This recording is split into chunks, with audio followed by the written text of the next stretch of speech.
So today we are going to start the another system of the clinical medicine, that is the respiratory system, या जिसको हम क्या कहते हैं, pulmonology. ठीक है जी। पल्मोनोलॉजी के अंदर एज यू नो डैट कि हम आपके लंग से रिलेटेड जितनी भी डिजीजेस हैं उनको डिस्कस करेंगे।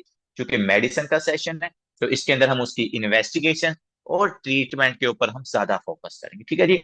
तो जो हमारे पास सबसे पहला टॉपिक है पल्मोनोलॉजी के अंदर, that is the obstructive lung disease. ठीक है जी। जो सबसे पहला हमारे पास सर टॉपिक है that is the obstructive lung disease. अब बच्चों, ऑब्स्ट्रक्टिव लंग डिजीज क्या क्या कौन सी हमारे पास डिजीजेज होती हैं? ऐसी डिजीजेज के जिनके अंदर आपकी जो एक्सपायरेशन है, डिजीजेज इनटू विच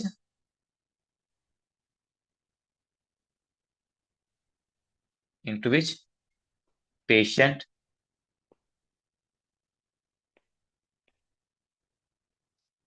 feels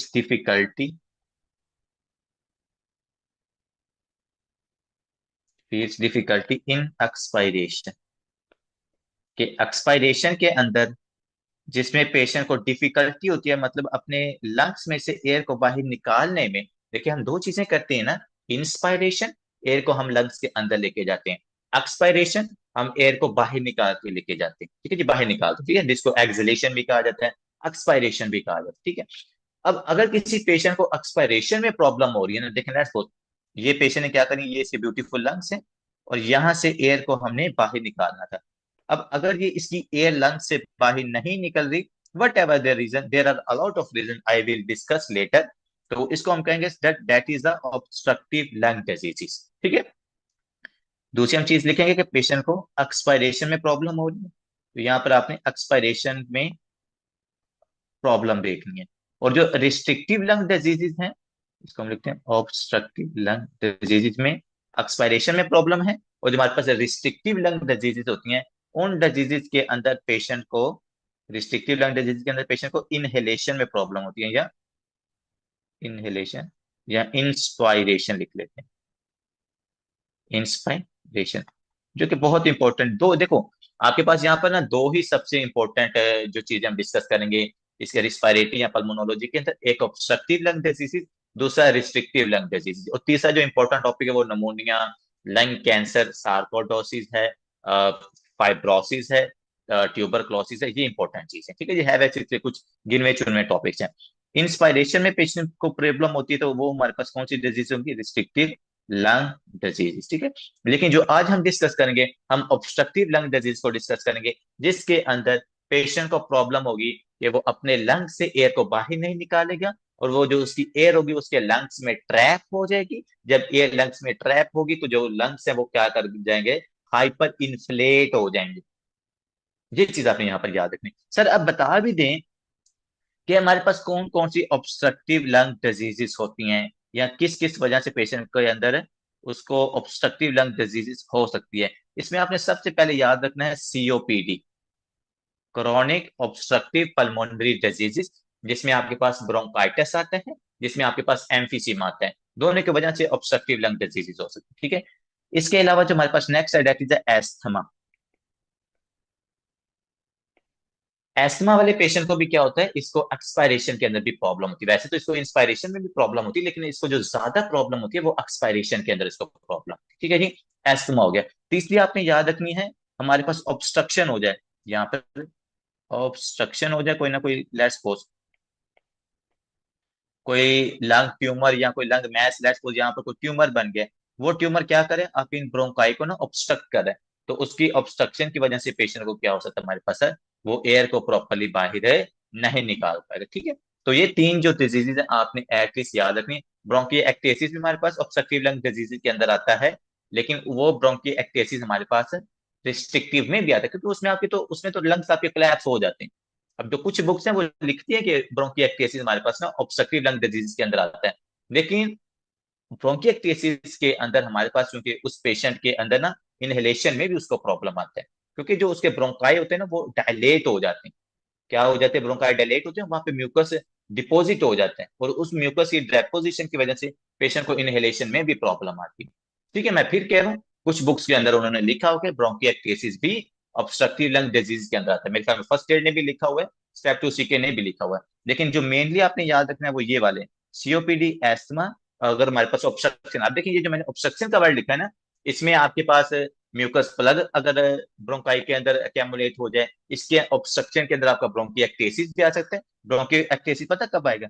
ब्रोंकिएक्टेसिस में होता है आपके पास जो ब्रोंक्यूल्स होते हैं ना वो डायलेट हो जाते हैं। डायलेट होने के बाद जब उनमें म्यूकस डिपॉजिट होता है ना, तो उस म्यूकस के डिपॉजिट होने के बाद उस पेशेंट के अंदर ऑब्स्ट्रक्टिव लंग डिजीजेस होती हैं। ठीक है जी। इसलिए मैंने डायरेक्टली ब्रोंकियोएक्टेसिस को नहीं लिखा, मैंने यहाँ पर वर्ड यूज किया है ऑब्स्ट्रक्शन का। वो ऑब्स्ट्रक्शन चाहे वो ट्यूमर की वजह से है, चाहे वो ब्रोंकियोएक्टेसिस की वजह से, चाहे आप किसी चीज को इनहेल कर रहे हो उसकी वजह से भी हो सकता है, या इनहेलेशन इंजरी की भी वजह से हो सकता है। ठीक है जी। तो ये आपने ऑब्स्ट्रक्टिव लंग डिजीज के कॉजेज याद रखने, और इसमें सबसे मेन है सीओपीडी और एस्थमा। ठीक हो गया। नेक्स्ट जो आज का हमारा सबसे मजे का टॉपिक है, दैट इज द एस्थमा। ये इतना वाइड टॉपिक है ना कि इसके ऊपर जितनी बातें मर्जी कर लो ये टॉपिक नहीं खत्म होता। ठीक है। लेकिन मैं कोशिश करूंगा कि मैं ना इसको थोड़ा सा कंसाइज करके और टू द पॉइंट पढ़ाऊं, क्योंकि अगर इसकी बेसिक के अंदर चले गए तो इसकी बेसिक ही नहीं खत्म होने के ऊपर आती। अगर हम इसकी क्लिनिकल की तरफ चले जाए तो इसकी क्लिनिकली खत्म नहीं होने पे आती, क्योंकि इसकी बहुत ज्यादा टाइप्स हैं।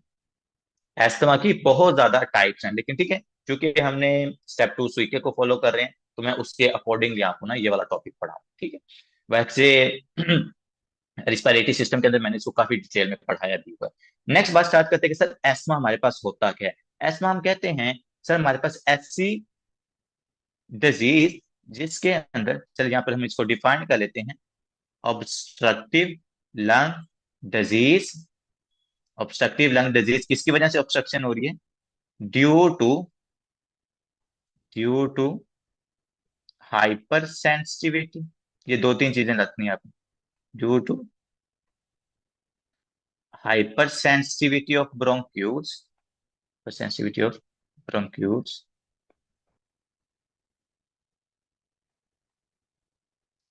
अगर आपके पास ब्रोंक्यूल्स हाइपर सेंसिटिव हो जाएं, तो जैसे मैं आपको बताऊंगा ना, अभी ये सारी हम इसी पैथोफिजियोलॉजी को डिस्कस करेंगे। लेकिन पहली चीज आपने याद रखनी है कि इसके अंदर, एस्मा के अंदर जो आपके ब्रोंक्यूल्स होते हैं ना, इनकी सेंसिटिविटी बहुत ज्यादा होती है। इनकी सेंसिटिविटी बहुत ज्यादा होती है। अगर कोई हल्का सा एयर पार्टिकल या डस्ट पार्टिकल आपके ब्रोंक्यूल्स या लंग्स के अंदर जाता है, उसी टाइम हमारे पास जो ब्रोंक्यूल्स होते हैं, क्योंकि वो मैंने कहा हाइपर सेंसिटिव होते हैं, नॉर्मली हमारे ज्यादा सेंसिटिव नहीं होते, लेकिन जो एस्मा वाले पेशेंट्स होते हैं इनके ब्रोंक्यूल्स ज्यादा सेंसिटिव होते हैं। जैसे ही कोई डस्ट पार्टिकल जाता है वो आगे से रिस्पॉन्स शो करते हैं, और उस रिस्पॉन्स की वजह से क्या होता है कि उसके जो ब्रोंक्यूल्स होते हैं वो कंस्ट्रिक्ट हो जाते हैं, और उसकी कंस्ट्रिक्शन की वजह से पेशेंट को ऑब्स्ट्रक्टिव लंग डिजीज या एस्थमा हो जाता है। ठीक है जी। तो पहले आपने याद रखना है हाइपर सेंसिटिविटी ऑफ ब्रोंक्यूल्स। ये बहुत इंपॉर्टेंट वर्ड है, ये बहुत इंपॉर्टेंट वर्ड है, क्योंकि हाइपर सेंसिटिविटी से रिलेटेड ये हमारे पास ये डिजीज है। हम अब आगे जाके पढ़ेंगे कि सर जो एस्थमा वाला पेशेंट होता है इसको एपिसोडिक सिम्टम्स आते हैं मोस्टली, कि जब भी उसका लेट्स सपोज परफ्यूम के जो पार्टिकल्स होते हैं उसके साथ उसका एक्सपोजर होता है तो उसको सिम्टम आना शुरू हो जाते हैं। जब वो पेशेंट एक्सरसाइज करता है, एक्सरसाइज भी एक ट्रिगर है, उस पेशेंट को सिम्टम आना शुरू हो जाता है। मतलब रेस्ट में वो ठीक है या आगे पीछे वो ठीक है, लेकिन जब लेट्स सपोज हमारे पास कोई एक्सपोजर उस पेशेंट का हो जाता है, वो डस्ट के साथ है, वो परफ्यूम के साथ है, वो कोल्ड के साथ है, वो एक्सरसाइज के साथ है, वो स्ट्रेस के साथ है, जब उनके साथ उसका एक्सपोजर होता है पेशेंट को फिर सिम्टम्स आते हैं। तो ऐसी क्यों सिम्टम आ रही हैं? क्योंकि सर उसके ब्रोंक्यूल्स हाइपर सेंसिटिव होते हैं। पहली बात तो ये है कि सर इनकी हाइपर सेंसिटिविटी ऑफ ब्रोंक्यूल्स होती है। दूसरी बात आपने यहाँ पर याद रखनी है कि जो इसके स्मूथ मसल्स होते हैं ना, दूसरी ये जो ऑब्स्ट्रक्टिव लंग डिजीज हो रही है ना, इसके स्मूथ मसल की हाइपरट्रॉफी हो जाती है। मैं अभी आपको दिखाऊंगा भी यहाँ पर स्मूथ मसल्स की हाइपरट्रॉफी। और जब स्मूथ मसल की हाइपरट्रॉफी होगी, दोबारा फिर आपके पास ब्रोंक्यूल के अंदर क्या हो जाएगी सर? ऑब्स्ट्रक्शन हो जाएगी। ठीक है। तीसरे नंबर पर सर होती है इन्फ्लामेशन। तीसरे नंबर पर क्या होती है? इन्फ्लामेशन। क्योंकि हाइपर सेंसिटिव है, इन्फ्लामेटरी मीडिएटर्स वहां से रिलीज होते हैं, और इन्फ्लामेटरी मीडिएटर्स रिलीज होके इन्फ्लामेटरी सेल्स को ब्रोंक्यूल्स में बुलाते हैं। जब वहां पर इन्फ्लामेटरी सेल्स जाते हैं तो वो क्या करवा लेते हैं? Inflammation. And that inflammation leads towards the airway obstruction, bronchioles obstruction. ठीक है जी। तो ये तीन हमारे पास बस वर्ड्स हैं जो आपने एस्मा के अंदर याद रखने हैं। पहला जो सबसे इंपॉर्टेंट है that is the hypersensitivity. दूसरा है हमारे पास hypertrophy of the smooth muscle. और तीसरी आपने चीज याद रखनी है सर, इन्फ्लामेशन। ठीक है, ये चीज आपने यहाँ पर याद रखनी है। अब जो दूसरी तरफ मैंने पेशेंट बनाया हुआ है ना, हम इसको जरा थोड़ा सा ना जूम आउट करके देखते हैं। अब ये मेरे पास है एक normal airway. On the one side we have the normal airway. ये देखो, इस पेशेंट के ब्रोंक्यूल्स बिल्कुल ठीक है, कोई ऑब्स्ट्रक्शन वगैरह नहीं है, इसलिए उन्होंने नीचे लिखा है normal airway. On the other hand we have the asthmatic patient. दूसरी तरफ हमारे पास एस्थमेटिक पेशेंट है। अब जो एस्थमेटिक पेशेंट है, अब इसके अंदर अगर आप नोटिस करो तो मैंने आपको सबसे पहले क्या चीज बताई थी कि इस पेशेंट के अंदर हाइपर सेंसिटिविटी है। उस हाइपर सेंसिटिविटी की वजह से इसके जो ब्रोंक्यूल्स है वो क्या करते हैं, ब्रोंकोस्पैज्म करते हैं, ब्रोंक्यूल्स की वो कंस्ट्रिक्शन करवा देते हैं। ठीक है, एक काम ये हो गया हाइपर सेंसिटिव की वजह से। दूसरे नंबर पर क्या हुआ सर, यहाँ पर इन्फ्लामेशन हो जाती है। यहाँ पर हमारे पास क्या होगी, इन्फ्लामेशन होगी। किस तरह की, मैं भी आपको थोड़ी देर बताता हूँ। तीसरे नंबर पर सर हमारे पास ये हो जाएगी कॉन्स्ट्रिक्शन। जब आपके स्मूथ मसल्स क्या करेंगे, इनकी हाइपरट्रॉफी होगी, तो जो आपके पास ब्रोंक्यूल्स है इनकी कंस्ट्रिक्शन हो जाती है। तो ये तीन चीजें, ब्रोंकोस्पैज्म या हाइपर सेंसिटिविटी, इन्फ्लामेशन या स्मूथ मसल्स की हाइपरट्रॉफी या कंस्ट्रिक्शन, ये तीनों मिलके क्या कर रही हैं, आपके आपके ब्रोंक्यूल्स को ये कंस्ट्रिक्ट कर रही हैं। जब मेरे पास ब्रोंक्यूल्स कंस्ट्रिक्ट होंगे, लेट्स सपोज मैं यहाँ पर एक ब्रोंक्यूल बनाता हूँ, ये है आपका ब्रोंक्यूल। ठीक है, यहाँ पर हमारे पास क्या होती है सर, एलोविलाई होती है। अब नॉर्मली जब आपने गैसियस एक्सचेंज कर लिया, ऑक्सीजन यहाँ पर आ गई है, कार्बन डाइऑक्साइड यहाँ पर चली गई, तो यहाँ से कार्बन डाइऑक्साइड हम एक्सपायर करके एयर को बाहर निकाल देते हैं। लेकिन अगर किसी पेशेंट के अंदर यहाँ पर ऑब्स्ट्रक्शन है, वो इन्फ्लामेशन की वजह से है, वो स्मूथ मसल्स की हाइपरट्रॉफी की वजह से है, वो हमारे पास ब्रोंकोस्पैज्म की वजह से, वट एवर द रीजन, अब ये जो कार्बन डाइऑक्साइड वाली एयर है ये बाहर नहीं जाएगी। जब ये बाहर नहीं जाएगी तो उसकी वजह से हमें जो प्रॉब्लम होगी, वो आगे वाली जो ऑक्सीजन आपने इंस्पायर करनी, वो ऑक्सीजन भी प्रॉपरली इंस्पायर नहीं होगी। इस वजह से पेशेंट के अंदर ऑक्सीजन की कमी भी होती है। ठीक है, तो ये पैथोफिजियोलॉजी, आपने ये तीन चीजें जरूर याद रखनी एस्मा के अंदर, hyper sensitivity, inflammation and the smooth muscles hypertrophy. ठीक है, अब ये जो इतना कुछ हुआ है सर, ये एक्चुअली में होता कैसे, उसके लिए देखो मैंने आपको बताया था कि जो एस्मा है ना, एस्मा हमारे पास क्या है, एक एपिसोडिक या रिवर्सिबल ब्रोंको कंस्ट्रिक्शन डिजीज है। इसके लिए हम यहाँ पर वर्ड लिखते हैं, एपिसोडिक सिम्टम्स आते हैं पेशेंट को ज्यादातर,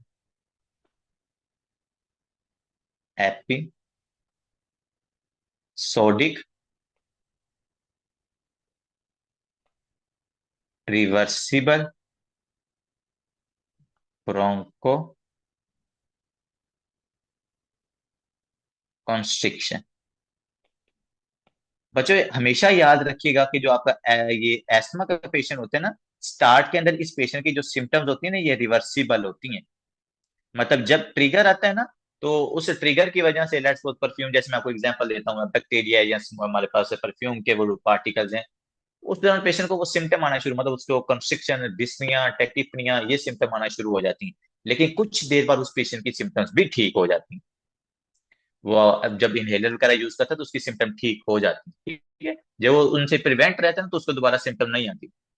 सर इसको एलर्जी नहीं कह, मैडम हाइपर सेंसिटिविटी का क्या मतलब होता है, हाइपर सेंसिटिविटी टू, ये जो हमारे पास रिएक्शन हो रहे हैं, हाइपर सेंसिटिविटी वन ये रिएक्शन है, सॉरी।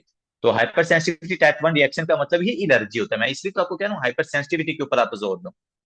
तो अभी अब मैं आपको यहाँ पर दिखाता हूँ कि इसकी कौन सी टाइप और ये हाइपर सेंसिटिविटी किस तरह आपको ये सिम्टम्स काज करवा रही है। लेकिन पहले आपने याद रखना है, सिम्टम एपिसोडिक होती हैं। जी जी बिल्कुल बिल्कुल, ये है ना, आप जो वो सीजनल एलर्जी है ना आपको, तो इसकी वजह से एक तो आपको फ्लू वगैरह होता होगा, और दूसरे नंबर अगर ज्यादा सीवियर है तो आपको ये सांस लेने में भी प्रॉब्लम होती होगी, इसलिए आपको शायद ज्यादा सीवियर सिम्टम आते होंगे तो आप एपिसोडिक वो इनहेलर वगैरह भी यूज करते होंगे। अब देखो सिम्टम है एपिसोडिक और दूसरे नंबर है ये रिवर्सिबल है। ये सबसे बड़ा पॉइंट है जो एमसीक्यूज के अंदर लिखा जाता है, कि वो पेशेंट, उसको 3 हफ्ते पहले सिम्टम थी, मतलब कि उसके बाद मतलब एक एपिसोड आया था, वो पेशेंट ठीक हो गया। जैसे आपको एग्जांपल देंगे कि पेशेंट था, वो गाड़ी के ऊपर जा रहा था पहाड़ों की तरफ, उस दौरान उसको क्या हुआ कि उसको सांस लेने में दिक्कत आना शुरू होगी, उसको स्वेटिंग होना शुरू होगी, चेस्ट पेन होना शुरू होगी। तो वो पेशेंट, लेकिन वो जैसे ही वापस आता है वो पेशेंट ठीक हो जाता है। तो इसका क्या रीजन था, वहां पहाड़ों के ऊपर गया है, उसका कोल्ड के साथ एक्सपोजर हुआ है, या वहां पर किसी मतलब कि पार्टिकल्स के साथ या एलर्जन के साथ एक्सपोजर हुआ तो उसको सिम्टम आएंगे, लेकिन जैसे वो पेशेंट वापस आए तो उसकी जो एक्सपोजर था वो खत्म हुआ, उसकी सिम्टम ठीक होगी। ठीक है, तो सबसे इंपॉर्टेंट चीज है इसमें हाइपर सेंसिटिविटी।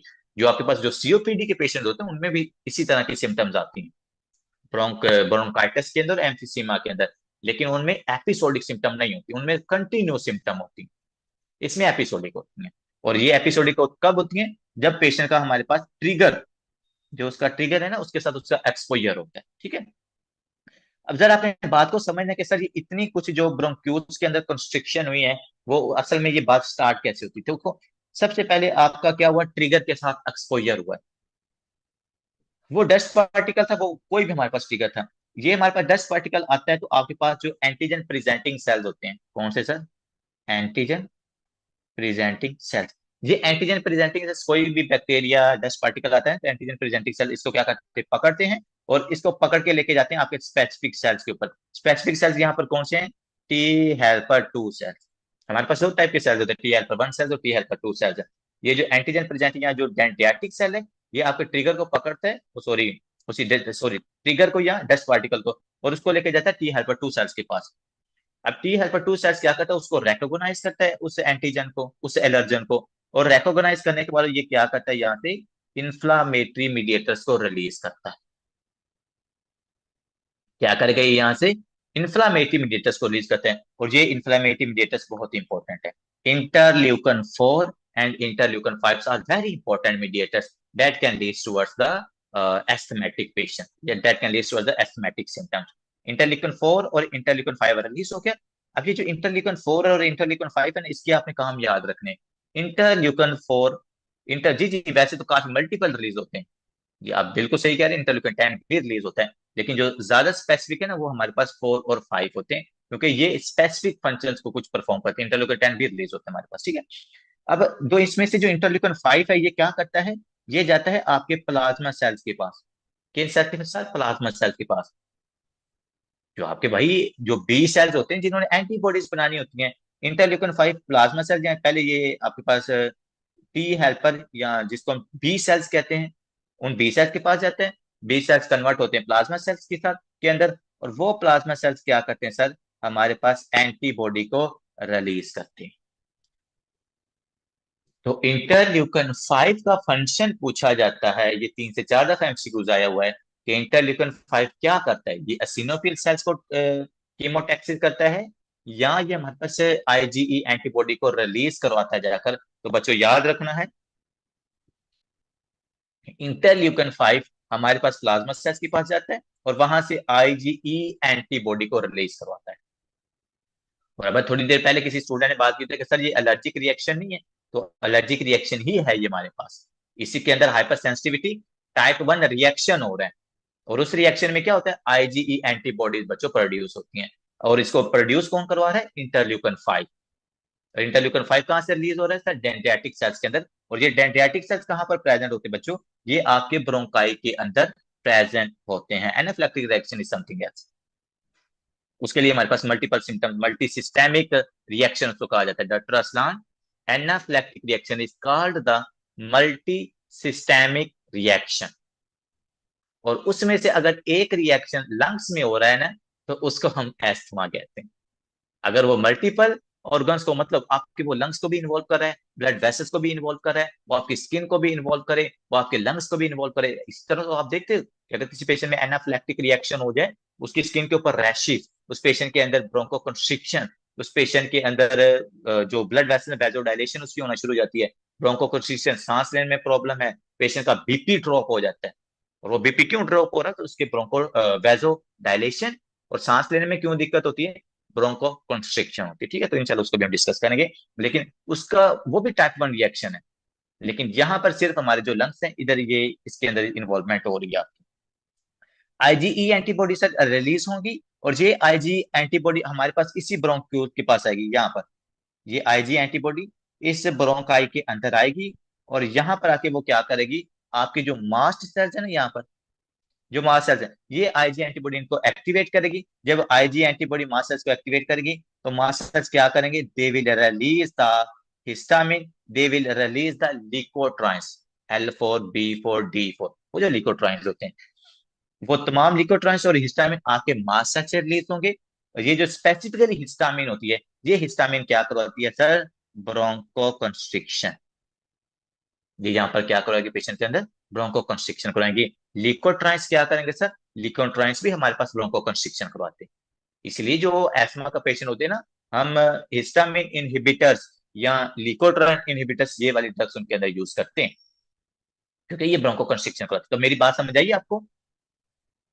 डस्ट पार्टिकल अंदर गया, डेंड्राइटिक एंटीजन प्रेजेंटिंग सेल ने पकड़ा, उसको टी हेल्पर 2 सेल के पास लेके गया। टी हेल्पर 2 सेल्स ने इंटरल्यूकिन 4/5 को रिलीज किया। जो इंटरल्यूकिन 5 था उसने प्लाज्मा सेल्स को एक्टिवेट किया। प्लाज्मा सेल ने आईजीई एंटीबॉडी को रिलीज किया। आईजीई एंटीबॉडी ने मास सेल्स के अंदर मास सेल्स को जाके एक्टिवेट किया। और मास सेल्स ने क्या कर दिया हमारे पास सर?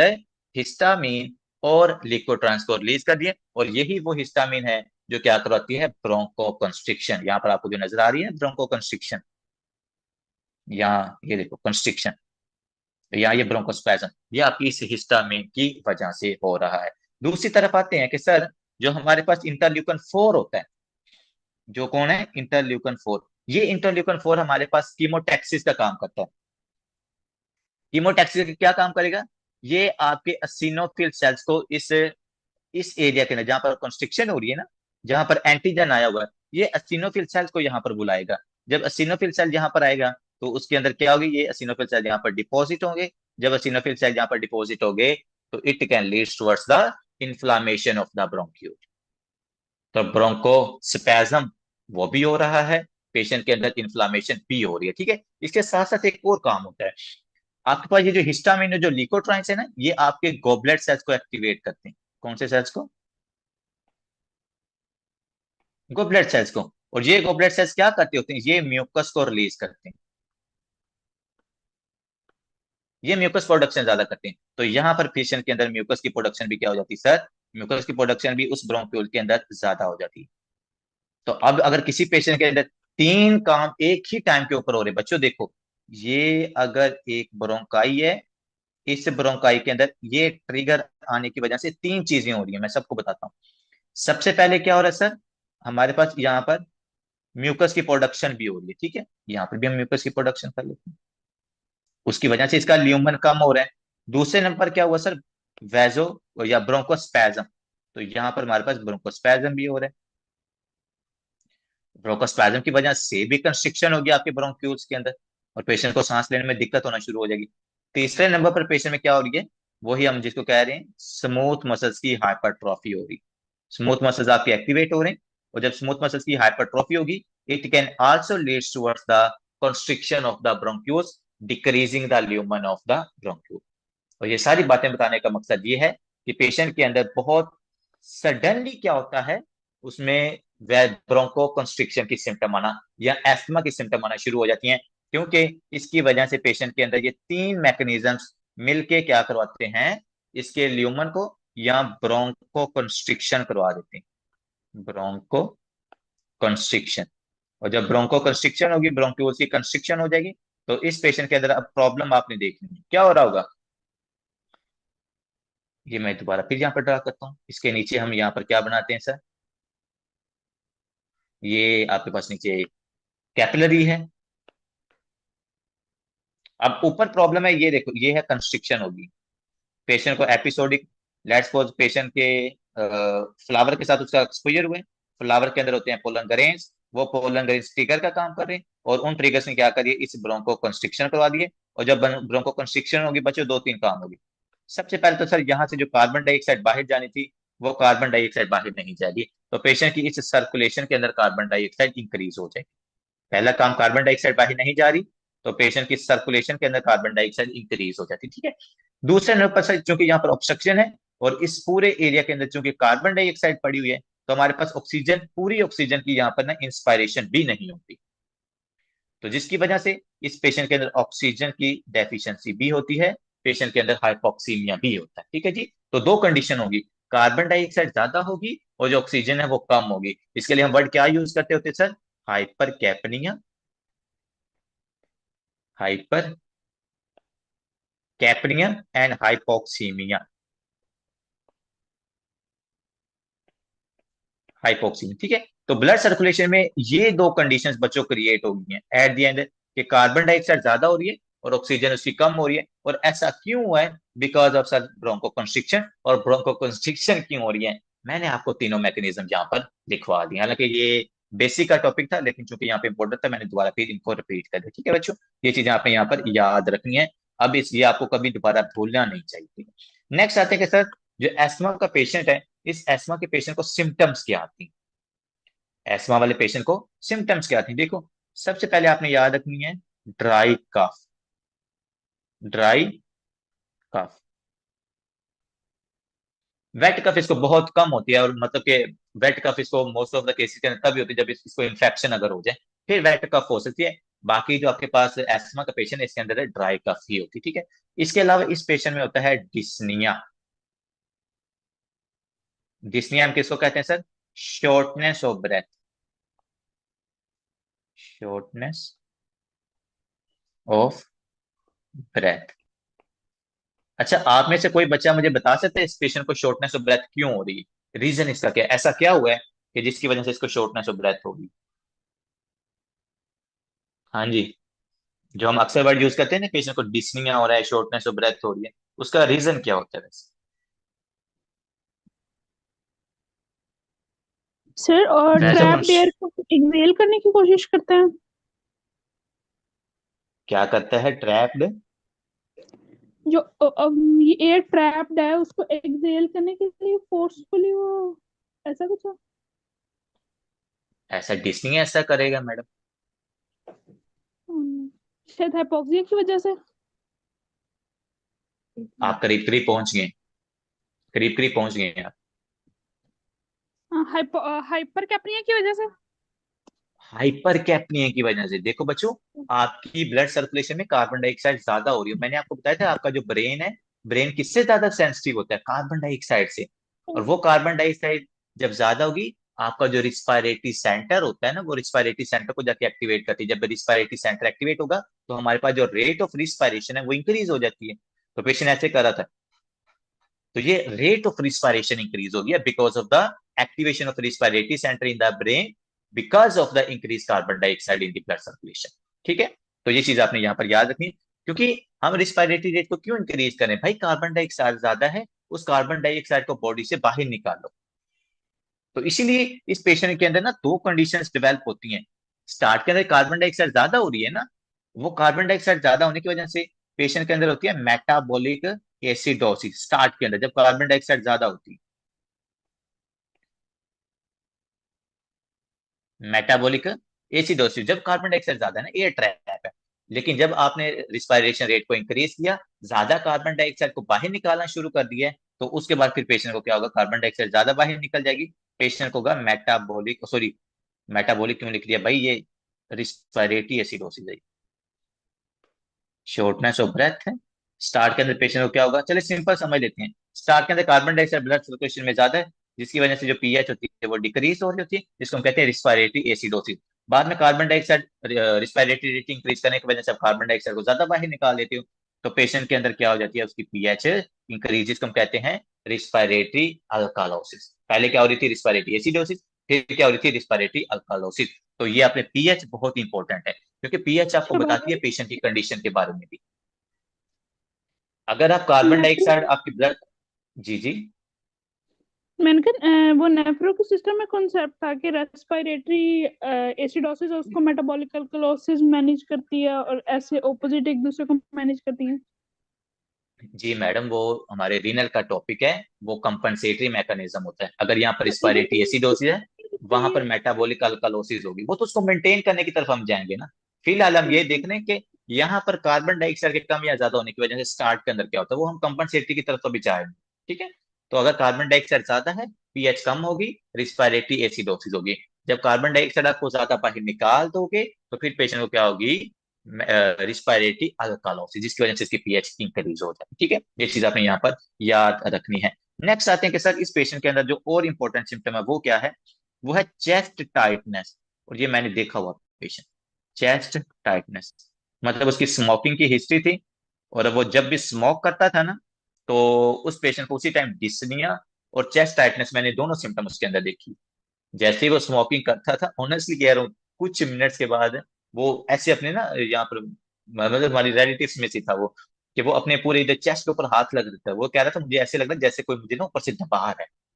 तो असल में वो क्या था, वो चेस्ट टाइटनेस थी। और उसको बाद में जब हमने मतलब कि डायग्नोज उसका करवाया, वो वाकई अस्थमा का पेशेंट ही निकला था।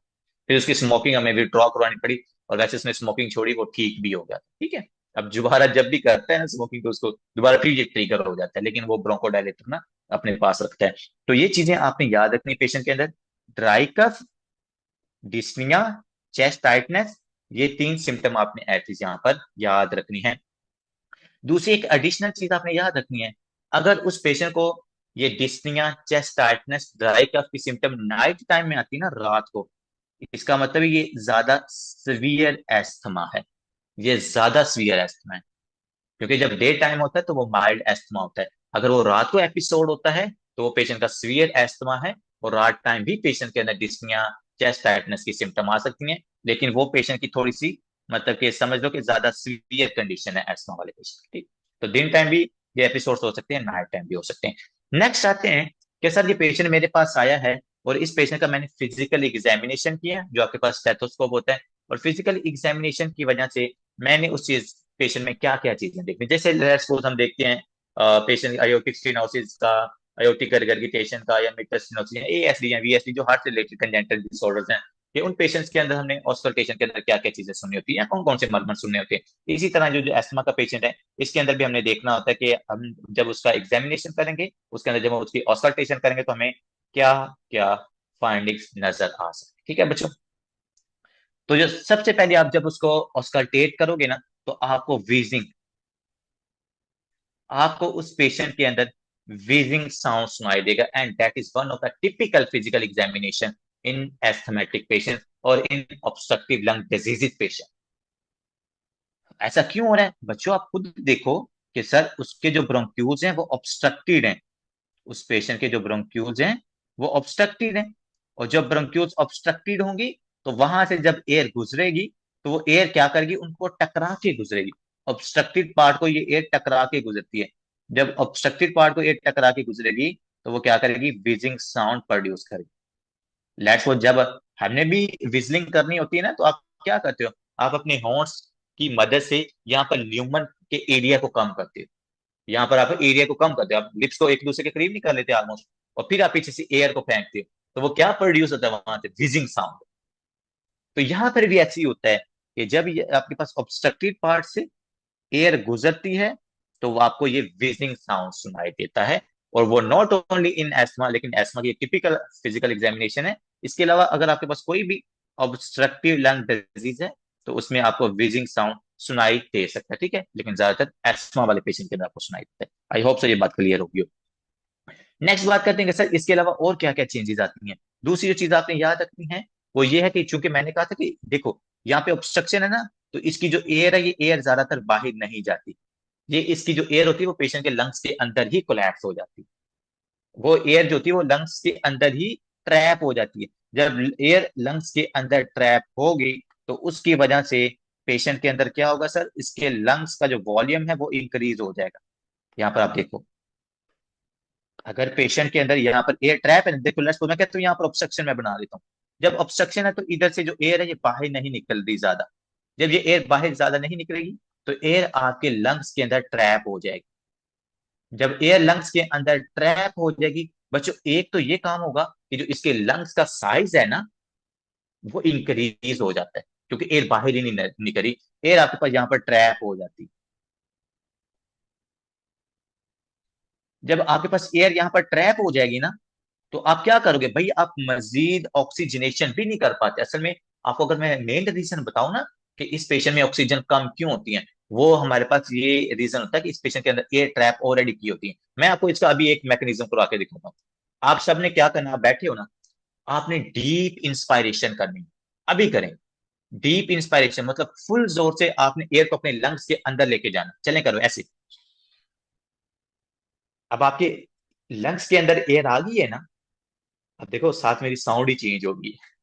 तो जब आपके लंग्स के अंदर एयर आ गई है, तो अब आप मजीद इंस्पायर करो। आप नोटिस करोगे कि आप मजीद इंस्पायर नहीं कर रहे। क्यों? क्योंकि आपके लंग्स के अंदर ऑलरेडी एयर है। सेम केस है एस्मा वाले पेशेंट का, कि एस्मा वाले पेशेंट के लंग्स के अंदर एयर ट्रैप होती है। जब लंग्स के अंदर एयर ट्रैप होती है तो वो पेशेंट मजीद इंस्पायरेशन नहीं करता, या उससे मजीद इंस्पायरेशन होती नहीं, क्योंकि उसके लंग्स पहले ही फूले पड़े हैं, पहले ही उनके अंदर एयर बहुत ज्यादा है, तो वो मजीद एयर लंग्स के अंदर नहीं लेके जाता, जिसकी वजह से ऑक्सीजन लंग्स में कम जाती है। जब ऑक्सीजन लंग्स में कम जाती है तो पेशेंट के अंदर है गैसियस एक्सचेंज भी कम होता है, इस वजह से पेशेंट में हाइपोक्सीमिया होता है। तो एक चीज आपने जरूर याद रखनी, मैंने आपको ये जो अभी काम करवाया है ना, डीप इंस्पायरेशन। जब भी कभी आपने इमेजिन करना हो कि एस्मा वाले पेशेंट को कैसा फील होता होगा, तो आपने क्या करना है, डीप इंस्पायरेशन करना है। उसके बाद आपने फील करना है कि हाँ यार, मुझे ऐसे लग रहा है मेरे लंग्स का साइज फट गया है, या मतलब कि अब मेरे से इंस्पायरेशन नहीं होगी। और उस बेचारे पेशेंट को भी ऐसी ही फीलिंग आती है जब उसको एस्थमेटिक एपिसोड होता है। ठीक है, तो वीजिंग हो गया। दूसरे नंबर पर, क्योंकि यहाँ पर ऑब्स्ट्रक्शन है, तो ये क्या करेगा, ये ऐसे करेगा, देखो, मतलब कि जो एक्सपायरेशन है वो इंक्रीज हो गई है। एक्सपायरेशन इंक्रीज हो रही है, क्यों एक्सपायरेशन इंक्रीज हो रही है, क्योंकि सर ऑब्स्ट्रक्शन है रास्ते के अंदर, एयर आहिस्ता आहिस्ता बाहर जा रही होती। ठीक है, तो दूसरी आपने चीज यहां पर लिखनी है, prolong expiration. Prolong prolong expiration है यहां पर आपने, प्रोलॉन्ग एक्सपायरेशन। ठीक हो गया। दूसरे नंबर पर, अगर जब प्रोलॉन्ग एक्सपायरेशन होती है ना, तो हम एक मतलब के, यार विजिंग साउंड, ऐसी जैसे सीटी जैसी आवाज नहीं होती, उसी को हम विजिंग साउंड कहते हैं। तो यहाँ पर प्रोलॉन्ग एक्सपायरेशन है, उसके बाद हमने क्या करनी, इंस्पायरेशन और एक्सपायरेशन की रेशो देखते होते हैं इन पेशेंट्स के अंदर। तो चूंकि इंस्पायरेशन कम हो रही है, पेशेंट की एक्सपायरेशन ज्यादा हो रही है, क्या इस पेशेंट के अंदर इंस्पायरेशन, चलिए मैं इसको रेशियो की फॉर्म में लिख देता हूँ।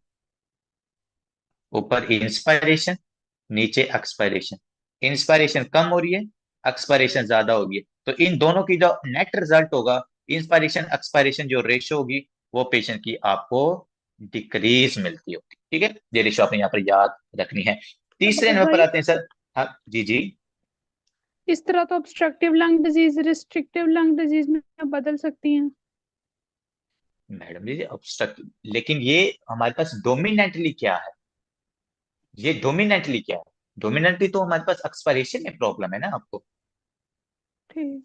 नहीं, मैं ये कह रही थी कि ठीक है। जिस तरह अब आप वो इंस्पायर करवाई है, ज्यादा नहीं हो सकती।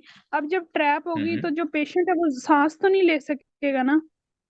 बिल्कुल, तो इस क्योंकि तरह उसके की तो लंग्स में ऑलरेडी एयर ट्रैप है। रिस्ट्रिक्ट।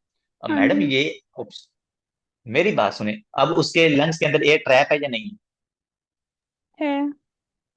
तो अगर वो ट्रैप है तो वो ऑब्स्ट्रक्टिव हुई कि रिस्ट्रिक्टिव हुई। हाँ, अभी तक तो ऑब्स्ट्रक्टिव है, लेकिन जब दोबारा एयर लानी है तो वो उस एयर के लिए तो वो रिस्ट्रिक्टिव है ना। और मैडम वो तो उसके लिए रिस्ट्रिक्शन का काम कर रहा है, लेकिन उसको हम रिस्ट्रिक्टिव नहीं कह सकते, क्योंकि अगर उसकी एक्सपायरेशन नॉर्मल है, लेट्स सपोज आपने एयर बाहर निकाल दी, अब बाहर हाँ निकालने जी। के बाद जो नई एयर आप लेके आओगे वो तो आप ले आओगे ना, उसमें तो आपको हाँ प्रॉब्लम जी। नहीं है।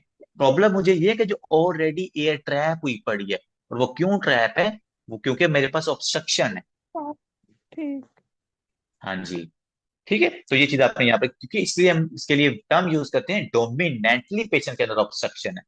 हाँ, वैसे तो हमें भी नजर आ रहा है कि सर पेशेंट इंस्पायर नहीं प्रॉपरली कर रहा, लेकिन हम इसको ये नहीं कहेंगे ये रिस्ट्रिक्टिव लंग डिजीज है, क्योंकि रिस्ट्रिक्टिव लंग डिजीज का क्राइटेरिया टोटली चेंज है, कि उसमें पहले इंस्पायरेशन में प्रॉब्लम होती है, उसमें पहले ऑब्स्ट्रक्शन की प्रॉब्लम नहीं होती। ठीक हो गया। तो ये तीसरी आपने जो चीज है ना फिजिकल एग्जामिनेशन में याद रखनी है, पहला वेजिंग, प्रोलॉन्ग एक्सपायरेशन। तीसरे नंबर पर आपने ये वाली क्या करनी है, रेशियो देख लेनी है। अब देखो चौथे नंबर पर पेशेंट पता क्या करेगा, ये पेशेंट पूरी कोशिश करेगी, इसकी पूरी बॉडी कोशिश करेगी कि यार हम ना एक को ये जो ट्रैप एयर है ना इसको बाहर निकालें। उसके लिए आप क्या करोगे, आप जो एक्सेसरी मसल्स हैं, लेट्स आपका जो डायफ्राम है, एब्डोमिनल मसल्स हैं, जो आपकी इवन दो जो नेक के मसल्स है ना, जिसमें स्टर्नोक्लाइडोमैस्टोइड मसल है, इन तमाम मसल्स को आप यूज करते हो ताकि मैं क्या करूं, एयर को बाहर निकाल। जब आप इन तमाम मसल्स को यूज करोगे तो उसकी वजह से क्या होगा सर, ये वाले जो पेशेंट के मसल्स होंगे, वो पेशेंट के जो एक्सेसरी मसल्स हैं वो वीक हो जाती हैं। ठीक है, तो चौथे नंबर पर आपने याद रखना कि सर चूंकि एयर ट्रैप है, इस एयर को बाहर निकालने के लिए हम अपने एक्सेसरी मसल्स को यूज करेंगे, एक्सेसरी मसल्स को यूज करेंगे। और जब आप एक्सेसरी मसल्स को यूज करेंगे, वो एक्सेसरी मसल्स कौन कौन से हो सकते हैं, वो हमारे पास एब्डोमिनल मसल्स हो सकते हैं, वो आपका डायाफ्राम हो सकता है, और डायाफ्राम को तो वैसे भी यूज करते हैं लेकिन अब ज्यादा यूज करेंगे, वो आपके नेक के मसल्स हो सकते हैं। और जब ये सारे मसल्स आप यूज करोगे तो इसकी वजह से ये एब्डोमिनल मसल्स भी वीक हो जाएंगे, नेक मसल भी वीक हो जाएंगे, डायाफ्राम भी आपका वीक हो जाता है। ठीक है जी? ये चीज आपने चौथे नंबर पर याद रखनी है। तो जब ये मसल्स वीक हो जाएंगे तो जिनका नॉर्मल काम था ना, वो नॉर्मल काम भी, ये अपना फंक्शन भी लॉस कर देते हैं।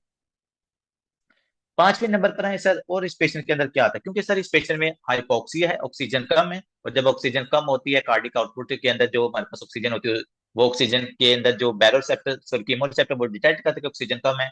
जब ऑक्सीजन कम होती है तो वो उस पेशेंट के अंदर वही न्यूक्लियस फैक्टर सोलिटायरस को एक्टिवेट करेंगे, वो आपके सिम्पैथेटिक नर्वस सिस्टम को एक्टिवेट करवा के इस पेशेंट के अंदर टैकीकार्डिया काज करवाएगी। तो आपको एस्मा वाले पेशेंट के अंदर क्या मिलेगा सर, टैकीकार्डिया भी मिलता है। और ये टैकीकार्डिया क्यों मिलता है, क्योंकि सर उस पेशेंट के अंदर हाइपोक्सीमिया था, जिसको आपके हार्ट ने रिस्पॉन्स किया है by increasing the heart rate. ठीक हो गया। 6 नंबर पर आते हैं कि सर चूंकि इस पेशेंट के लंग्स के अंदर एयर ट्रैप है, तो वो एयर ट्रैप होने की वजह से हमें यहाँ पर एक और साउंड मिलती है, that is the hyper resonance sound. Hyper resonance sound. और आपको पता है जब भी एयर की वजह से जो साउंड प्रोड्यूस होता है ना, वो हाइपर रेजोनेंस होता है। एक एयर कहीं पर अगर ट्रैप है ना, तो उसके ट्रैपिंग की वजह से जब हम उसको ऑस्कल्टेट करेंगे तो हमें ऐसे लगेगा जैसे ना, जैसे अभी आप मैंने डीप इंस्पायरेशन किया था ना, उसके बाद मेरी वॉइस ही चेंज होगी। और वो क्यों चेंज हो रही थी, क्योंकि भाई जो मेरे पास रेजोनेंस साउंड है ना, वो ज्यादा प्रोड्यूस हो रहा था, क्योंकि मेरे लंग्स के अंदर ज्यादा एयर ट्रैप थी, या ज्यादा एयर मैंने ट्रैप की थी। तो ये छठे नंबर पर आपने हाइपर रेजोनेंस याद करनी है। विजिंग प्रोलॉन्ग एक्सपायरेशन है, असेसिव मसल्स को यूज कर रहे हैं, टैकीकार्डिया है, और सबसे इंपॉर्टेंट है हाइपर रेजोनेंस साउंड। ठीक हो गया। नेक्स्ट आते हैं कि सर आपने एक और चीज बताई है कि इस पेशेंट के अंदर ऑक्सीजन कम है, हाइपोक्सिया है। इस पेशेंट के अंदर कार्बन डाइऑक्साइड ज्यादा है, और वो कार्बन डाइऑक्साइड ज्यादा होने की वजह से आपको पता है ये पेशेंट साइनोसिस में भी जा सकता है। अगर वो बच्चा है और बच्चे के जो असेसरी मसल्स हैं वो प्रॉपरली काम नहीं कर रहे, वो एयर को बाहर नहीं निकाल रहा, थोड़ी बहुत एयर को भी बाहर नहीं निकाल रहा, तो उसके अंदर कार्बन डाइऑक्साइड ज्यादा हो जाती है, और कार्बन डाइऑक्साइड ज्यादा होने की वजह से आपको एस्थमेटिक चिल्ड्रन के अंदर साइनोसिस भी नजर आ सकती है। ठीक है जी।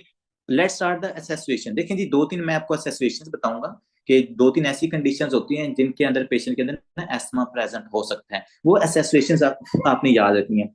पहली एसेसुएशन है जिसको हम कहते हैं एटॉपिक एक्जिमा। एटॉपिक डर्माटाइटिस भी कहा जाता है इसको, एक्टोपिक एक्जिमा भी इसको कहा जाता है ना। डर्माटोलॉजी वाली ये मैडम अभी डर्माटोलॉजी पढ़, इनको आइडिया होगा। ये भी एलर्जिक रिएक्शन है। अब इसमें आपने ना एक चीज याद रखनी, आपके पास एक होगा चिल्ड्रन, मतलब बच्चा होगा। उस चिल्ड्रन के अंदर प्रॉब्लम क्या होगी, एक तो एज हो गया, सॉरी बच्चा होगा, इस बच्चे के अंदर स्किन के ऊपर एक्जिमा होगा। ठीक है, एक्जिमा ऑन स्किन, मतलब कि स्किन रैशेज होंगे।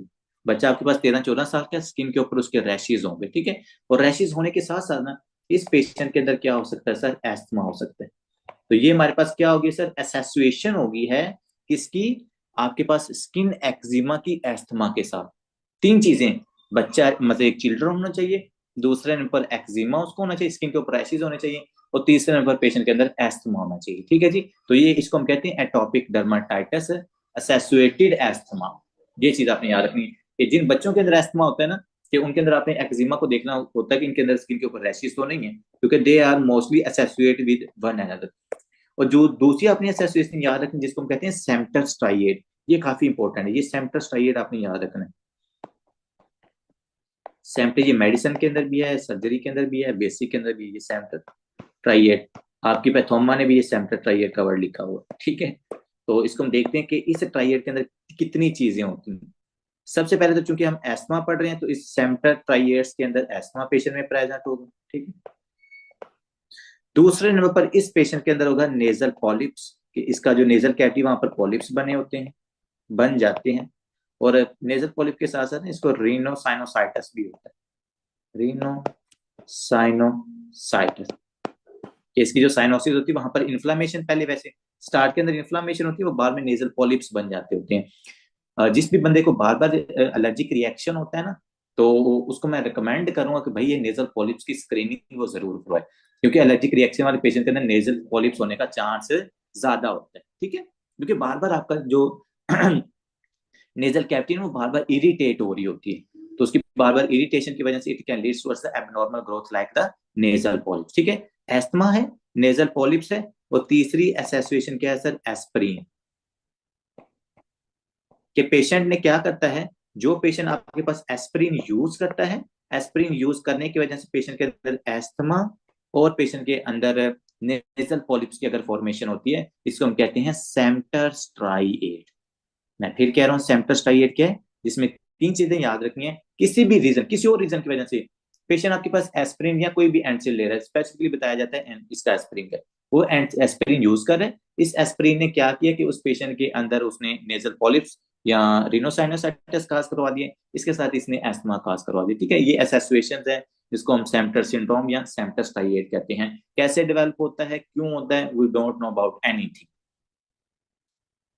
But you should remember these three criteria of the symptom triad, कि अगर पेशेंट एस्प्रिन यूज करेगा, उस पेशेंट के अंदर एस्थमा होने का चांस क्या होता है, ज्यादा होता है। ठीक है जी, नेक्स्ट आते हैं कि सर अब हमारे पास पेशेंट चेस्ट टाइटनेस के साथ, डिस्निया के साथ, ड्राई कफ के साथ आ रहा है, और जब भी ट्रिगर के साथ उसका एक्सपोजर होता है तो उसको सिम्टम आती हैं, जब मतलब ट्रिगर्स नहीं होता तो सिम्टम ठीक हो जाती हैं।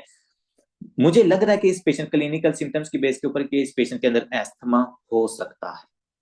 नेक्स्ट मैं क्या करूंगा, मैं इसका डायग्नोस करूंगा। डायग्नोस करने के लिए हम क्या करेंगे sir, we will use different investigations. यहां पर हम डिफरेंट इन्वेस्टिगेशंस को यूज करेंगे। अब बच्चों जो आपने स्टार्ट के अंदर इन्वेस्टिगेशन यूज करनी है, मैं आपको तीन इन्वेस्टिगेशन रिकमेंड करूंगा स्टार्ट के अंदर। पहली इन्वेस्टिगेशन आपने इसको करवानी है, that is a chest x-ray आपने करना है इसका। क्या करवाना आपने इसका, चेस्ट एक्सरे। फिर आपने इस पेशेंट की ईसीजी करवा लेनी है, और फिर आपने इसकी एबीजी करवानी है। ये तीन चीजें आपने स्टार्ट के अंदर जरूर करवानी है एक दफा, क्योंकि देखो तीनों को ज्यादा मुश्किल नहीं है, एक्सरे भी इजीली हो जाता है, ईसीजी भी इजीली हो जाती है, और एबीजी, एबीजी से आपको उसकी ब्लड सर्कुलेशन के अंदर कार्बन डाइऑक्साइड वगैरह का पता चल जाएगा। एक्सरे के ऊपर हमें, मैं भी आपको बताऊंगा कि क्या चीजें फाइंडिंग नजर आएगी, मतलब खासकर इन्फ्लामेशन वगैरह नजर आएगी। और ईसीजी, ईसीजी लिए हम इसलिए करवा रहे हैं क्योंकि हम देखना चाहते हैं कि यार इस पेशेंट के अंदर यहाँ पर ये रिस्पायरेटरी सिम्टम्स की वजह से हार्ट के अंदर कोई प्रॉब्लम तो नहीं आई, तो इसलिए हम हार्ट को देखना चाहते हैं कि उसमें कोई प्रॉब्लम नहीं है, इसलिए हम इस पेशेंट की ईसीजी जरूर करवा लेते हैं। ठीक है, वैसे ऑप्शनल होता है ईसीजी कराओ या ना करो, लेकिन बेहतर है अगर आप इसकी ईसीजी करवा लो, क्योंकि अगर कोई पेशेंट को प्रॉब्लम हार्ट के अंदर हुई और उसकी वजह से इस पेशेंट के अंदर ये सिम्टम आ रही है ना, तो वो पेशेंट का फिर मिस डायग्नोज हो जाएगा, फिर आपसे सही पेशेंट ट्रीट नहीं होगा। ठीक है, इसलिए 3 इजी इन्वेस्टिगेशन ये आपने करवा लेंगे इस पेशेंट के अंदर। ठीक है, नेक्स्ट आते हैं कि सर जो पेशेंट की गोल्ड स्टैंडर्ड इन्वेस्टिगेशन, या जिसको हम कहते हैं कि बेस्ट इनिशियल इन्वेस्टिगेशन, वो कौन सी होती है एस्मा वाले पेशेंट के अंदर, उसको हम कहते हैं स्पायरोमेट्री या पल्मोनरी फंक्शन टेस्ट। क्या कहा जाता है सर इनको, pulmonary pulmonary pulmonary function test. आपने उस पेशेंट के पल्मोनरी फंक्शन टेस्ट, जिसको हम पीएफटी कहते हैं, ये पल्मोनरी फंक्शन टेस्ट करवाते हैं। और पल्मोनरी फंक्शन टेस्ट आप कैसे करवाते होते हो, with the help of the spirometry. Spirometry, अब जो बच्चे अजमी में पढ़ते हैं उनको तो शायद इसका आइडिया होगा कि उनके पास एक ही वो, मतलब के वो छोटी सी मशीन है जिसके अंदर आप फूंक मारते हो, फुल जोर से आप उसके अंदर ना इंस्पायर करते होते हो, आपके माउथ को ट्यूब लगाई जाती है, पहले आपको कहते हैं डीप इंस्पायरेशन करो, डीप इंस्पायरेशन के बाद आपके मुंह के ऊपर वो ट्यूब सी लगाते हैं, उसके आपने पूरे जोर से ना एक्सपायरेशन करनी होती है। और एक्सपायरेशन करने के बाद हम देखते हैं कि भाई हाँ, ये इसके जो लंग्स है वो कितनी एयर को बाहर निकाल रहे हैं, वो हमें साइड के ऊपर ना जो मीटर होता है वहां से चीजें शो रही होती हैं। स्पायरोमेट्री के अंदर आप दो चीजों को देखते होते हैं, एक हम देखते हैं फोर्स इंस्पायरेटरी वॉल्यूम, जिसको हम FEV1 कहते हैं, फोर्स इंस्पायरेटरी वॉल्यूम इन 1 सेकेंड, के पहले सेकंड के अंदर पेशेंट के लंग्स ने कितनी एयर को बाहर निकाला है। उसके बाद हम इस पेशेंट का क्या देखते हैं sir, total FVC, functional vital capacity, मतलब टोटल कितनी कैपेसिटी। ठीक है, नॉर्मली तो हमारे पास ये 4 लीटर पहले आता है, 5 होता है, इसको हम डिवाइड करूं 4 15 को 5 0.1, तकरीबन ये 0.8, अगर मैं इसको परसेंटेज में कन्वर्ट करूं तो 80%। तो अगर 80% आ रही हो ना इसकी परसेंटेज FE1 और FVC की, तो इसका मतलब ये नॉर्मल होती है। 80% जो FVC या स्पायरोमेट्री की वैल्यू अगर 80% है तो वो नॉर्मल है। अगर वो बच्चों 80% से कम आती है, क्या सर मैं हमने FEV1 या स्पायरोमेट्री या पल्मोनी फंक्शन टेस्ट करवाया है, अगर वो 80% से कम है, या अगर मैं स्पेसिफिकली बात करूं वो 70% से कम है, इसका मतलब पेशेंट को ऑब्स्ट्रक्टिव लंग डिजीज है। क्या है पेशेंट को? ऑब्स्ट्रक्टिव लंग डिजीज है। अगर ये 80% से या 70%, स्पेसिफिकली 70% से कम है तो ये ऑब्स्ट्रक्टिव लंग डिजीज होती है। अगर ये 80% से ज्यादा है या मतलब 90% से ज्यादा तो रिस्ट्रिक्टिव लंग डिजीज होती है। ठीक है बच्चों, तो ये तो हमारे पास सबसे पहले जिसको हम कहते हैं बेस्ट इनिशियल टेस्ट, या जिसको हम कहते हैं कि बेस्ट गोल्ड स्टैंडर्ड टेस्ट आपके एस्थमा को डायग्नोस करने के लिए। ठीक है, अब आपने जैसे PFT करवाया तो आपको लग गया कि यार इस पेशेंट के अंदर क्या हो सकता है, एस्थमा हो सकता है, क्योंकि ये इनिशियल टेस्ट आपने किया है, वो 70% से कम आ रहा था तो आपको पता चल गया कि भाई ऑब्स्ट्रक्शन है इस पेशेंट के अंदर। फिर आप मजीद क्या करते हो एस्थमा को डायग्नोस करने के लिए? उसके लिए मैंने आपके लिए ब्यूटीफुल गाइडलाइन ढूंढ के लिखी है यहाँ पर, तो हम इस गाइडलाइन को फॉलो करते हुए सारी चीजों को देख लेते हैं। ठीक है बच्चों, तो देखो सबसे पहले पेशेंट आया कफ, डिस्निया, वीजिंग, चेस्ट टाइटनेस, मतलब एस्थमा की सिम्टम के साथ आता है। एस्थमा की जब सिम्टम के साथ पेशेंट आएगा, आपने उसकी क्या करवानी है? स्पायरोमेट्री करवा लेनी। एडिशनल तो वो दूसरी ECG एक्सरे वगैरह भी आपने करवाना है, लेकिन आपने जो बेस्ट इनिशियल इन्वेस्टिगेशन एस्थमा के लिए ना, वो है आपके पास स्पायरोमेट्री। अब स्पायरोमेट्री के ऊपर अगर आपके पास ऑब्स्ट्रक्शन आ रही है ना 70% से कम, ये देखो, if there is a obstruction and the FEV1 and FVC functional vital capacity वो हमारे पास उसकी रेशियो है वो 70% से कम आ रही, ये इन्वेस्टिगेशन पॉसिबिलिटी है। दूसरी मेरे पास ये वाली पॉसिबिलिटी। ठीक है बच्चों, अगर 70% से कम है तो इसका मतलब है कि सर ऑब्स्ट्रक्टिव लंग डिजीज है पेशेंट के अंदर। अभी मेरे पास मजीद डायग्नोस नहीं हुआ कि पेशेंट COPD की वजह से है, ब्रोंकिएक्टेसिस की वजह से है, प्लेक की ऑब्स्ट्रक्शन की वजह से है, ट्यूमर की ऑब्स्ट्रक्शन की वजह से, या एस्थमा की ऑब्स्ट्रक्शन की वजह से है। तो मैं क्या करूंगा इस पेशेंट का सर, मैं मजीद इसके टेस्ट करूंगा। 70% ऑब्स्ट्रक्शन होगी है, मजीद आप इसका क्या करोगे सर, इनहेल्ड ब्रोंको डायलेटर आपने उस पेशेंट को देना है। आप उस पेशेंट को क्या दोगे? अल्बिट्रोल देनी है आपने उस पेशेंट को। अब जैसे आपने अल्बिट्रोल दी तो उस पेशेंट की जो मतलब के सिम्टम है वो ठीक होती हैं। अल्बिट्रोल देने की वजह से पेशेंट की जो सिम्टम्स है मतलब कि वो रिवर्सिबल है। इसका मतलब है कि पेशेंट आपका एस्थमा का है। पेशेंट हमारे पास क्या है? एस्थमा का। अब आप कहेंगे सर ये कैसे पॉसिबल? तो बात को जरा समझे। मैंने आपको क्या बताया कि हमने उसकी क्या किया, 70% ऑब्स्ट्रक्शन थी ना बच्चों, 70% ऑब्स्ट्रक्शन होती है ना हमारे पास यहाँ पर एस्थमा के पेशेंट के अंदर। आपने क्या किया, उसको अल्बिट्रोल दी, हमने उस पेशेंट को अल्बिट्रोल दी। अब अल्बिट्रोल क्या है हमारे पास, ये शॉर्ट एक्टिंग बीटा एगोनिस्ट है, ये आपके ब्रोंक्यूल्स को ना डायलेट करेगी। जब ब्रोंक्यूल्स को डायलेट करेगी तो हमारे पास जो एक्सपायरेशन है ना वो इंप्रूव हो जाती है। तो अगर आपके पास अल्बिट्रोल देने के बाद एक्सपायरेशन इंप्रूव होती है कितनी, मोर देन 12%, मतलब पहले 70 थी, अब 70 के अंदर लेट्स सपोज मैं ऐड कर देता हूँ 12, तो ये मेरे पास अराउंड, यहाँ पे मैं लिख देता हूँ अराउंड 80% ये आपके पास परसेंटेज मिलती है। तो अगर एल्बिट्रोल देने के बाद पेशेंट की सिम्टम ठीक होती हैं, इसका मतलब है पेशेंट एस्थमा का है। अल्बिट्रोल देने के बाद 10 से 12% आपके पास वो ऑब्स्ट्रक्टिव लंग डिजीज की जो रेशियो आ रही है वो इंक्रीज होती है, तो पेशेंट हमारे पास कंफर्म्ड है तो वो एस्थमा का पेशेंट है। लेकिन अगर एल्बिट्रोल देने के बावजूद सिम्टम ठीक नहीं हो रही तो वो पेशेंट हमारे पास किसका है, वो COPD का है। क्योंकि हमने देखो ये जो FEV1 और FVC 70% से अगर ये 70% आ रही है तो इसका मतलब ऑब्स्ट्रक्टिव लंग डिजीज, जिसका ये मतलब नहीं कि वो एस्थमा है। अब उसमें से मैंने एस्थमा को कैसे निकालना है, मैं उसको पेशेंट को दूंगा ब्रोंकोडायलेटर या अल्बिट्रोल दूंगा। अगर अल्बिट्रोल देने के बाद 12% उसमें इंक्रीज आ जाता है, मतलब 70 से तकरीबन वो 80% हो जाता है, इसका मतलब है जी पेशेंट एस्थमा का है। क्योंकि एस्थमा का पेशेंट जो होता है वो एपिसोडिक सिम्टम होती है, उसके जो ब्रोंक्यूल्स की डायलेशन होती है तो सिम्टम ठीक हो जाती है। लेकिन अगर वो पेशेंट को अल्बिट्रोल देने के बाद सिम्टम ठीक नहीं हो रही, इसका मतलब क्या है, पेशेंट COPD का है। देखिए कितनी प्यारी इन्वेस्टिगेशन है कि हमने एक गाइडलाइन को फॉलो करते हुए एग्जैक्ट डायग्नोस के ऊपर आप पहुंच रहे। आपकी बुक ने सिर्फ 70% लिखा हुआ है, भाई 70% के बाद तो वो तो मतलब कि ऑब्स्ट्रक्टिव लंग डिजीज बता रहा है, वो ये थोड़ा बता रहा है कि पेशेंट में एस्थमा है। तो फिर उसमें से एस्थमा निकालने के लिए आप उस पेशेंट को अल्बिट्रोल देते होते। ठीक है, दूसरी तरफ आते हैं बच्चों कि आपके पास पेशेंट की सिम्टम एस्थमा वाली हैं, मैंने स्पायरोमेट्री करवाई लेकिन स्पायरोमेट्री उसके नॉर्मल आई, मैंने क्या कहा, पेशेंट की मैंने स्पायरोमेट्री करवाई, मतलब पीएफटी उसके करवाए हैं, तो पेशेंट की जो वैल्यू है वो ठीक आई है, मतलब FeV1/FVCN वो आपके पास नॉर्मल है, लेट्स सपोज वो 80% आई है। लेकिन अब यहाँ पर अगर तो कोई आम सा डॉक्टर वो क्या कहेगा, भाई स्पायरोमेट्री ठीक है, पेशेंट को एस्थमा नहीं हो सकता। लेकिन अगर अच्छा डॉक्टर है, गुड डॉक्टर, वो क्या करेगा, भाई सिम्टम एस्थमा की है, एपिसोडिक आ रही है, लेकिन अगर स्पायरोमेट्री ठीक है, लेकिन स्टिल पेशेंट में पॉसिबिलिटी है कि इसमें एस्थमा हो सकता है। तो स्पायरोमेट्री नॉर्मल आने के बाद फिर आप क्या करोगे, आपने करना है नेक्स्ट चैलेंज टेस्ट। वो नेक्स्ट चैलेंज टेस्ट हमारे पास क्या है, उसको हम कहते हैं मैथाकोलिन चैलेंज टेस्ट। क्या करना है आपने उस पेशेंट के अंदर, मैथाकोलिन चैलेंज टेस्ट करना, अगर स्पायरोमेट्री नॉर्मल आती है। अगर स्पायरोमेट्री कम आ रही है, अल्बिट्रोल दो, अल्बिट्रोल देने के बाद सिम्टम ठीक है तो एस्मा का है। अगर हमारे पास स्पायरोमेट्री ठीक है, और उसके बाद आपने क्या करना, उस पेशेंट का मैथाकोलिन चैलेंज टेस्ट करना।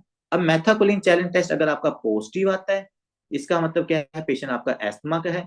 अगर ये हमारे पास ब्रोंको ये मैथाकोलिन चैलेंज टेस्ट नेगेटिव आता है, इसका मतलब कि यार हाँ वाकई उस पेशेंट के अंदर ना एस्मा नहीं है, एस्मा की सिम्टम उस पेशेंट के अंदर है, सिर्फ सिम्टम जो आ रही है वो किसी और वजह से आ रही है, वो एस्मा की वजह से नहीं है। जब आपके पास क्या आएगा, मैथाकोलिन चैलेंज टेस्ट हमारे पास नेगेटिव आएगा तो एस्मा नहीं है, मैथाकोलिन चैलेंज टेस्ट आपका पॉजिटिव आता है तो पेशेंट में एस्थमा प्रेजेंट है। तो ये आपके पास पॉसिबिलिटी हो सकती है कि पीएफटी नॉर्मल है, लेकिन स्टिल पेशेंट के अंदर क्या हो रहा है, उस पेशेंट के अंदर एस्थमा प्रेजेंट हो सकता है, लेकिन उसको डायग्नोज करने के लिए आप मैथाकोलिन चैलेंज टेस्ट करते हो। अब देखो मैथाकोलिन पता क्या करती है ना, ब्रोंको कंस्ट्रिक्शन है, ये आपके पास ना ब्रोंको कंस्ट्रिक्शन करवाती है। अब हमने क्या बात की थी कि सर स्पायरोमेट्री मतलब 80% नॉर्मल पेशेंट के अंदर पीएफटी की वैल्यू आ रही है, तो जब नॉर्मल आएगी तो आपने क्या करना है, मैथाकोलिन चैलेंज टेस्ट करना, आपने इस पेशेंट को मैथाकोलिन देनी है। अब बच्चों जो मैथाकोलिन होती है ना, ये ब्रोंको कंस्ट्रिक्शन करवाती है। मैथाकोलिन क्या करती है सर, ब्रोंको कंस्ट्रिक्शन करवाती है।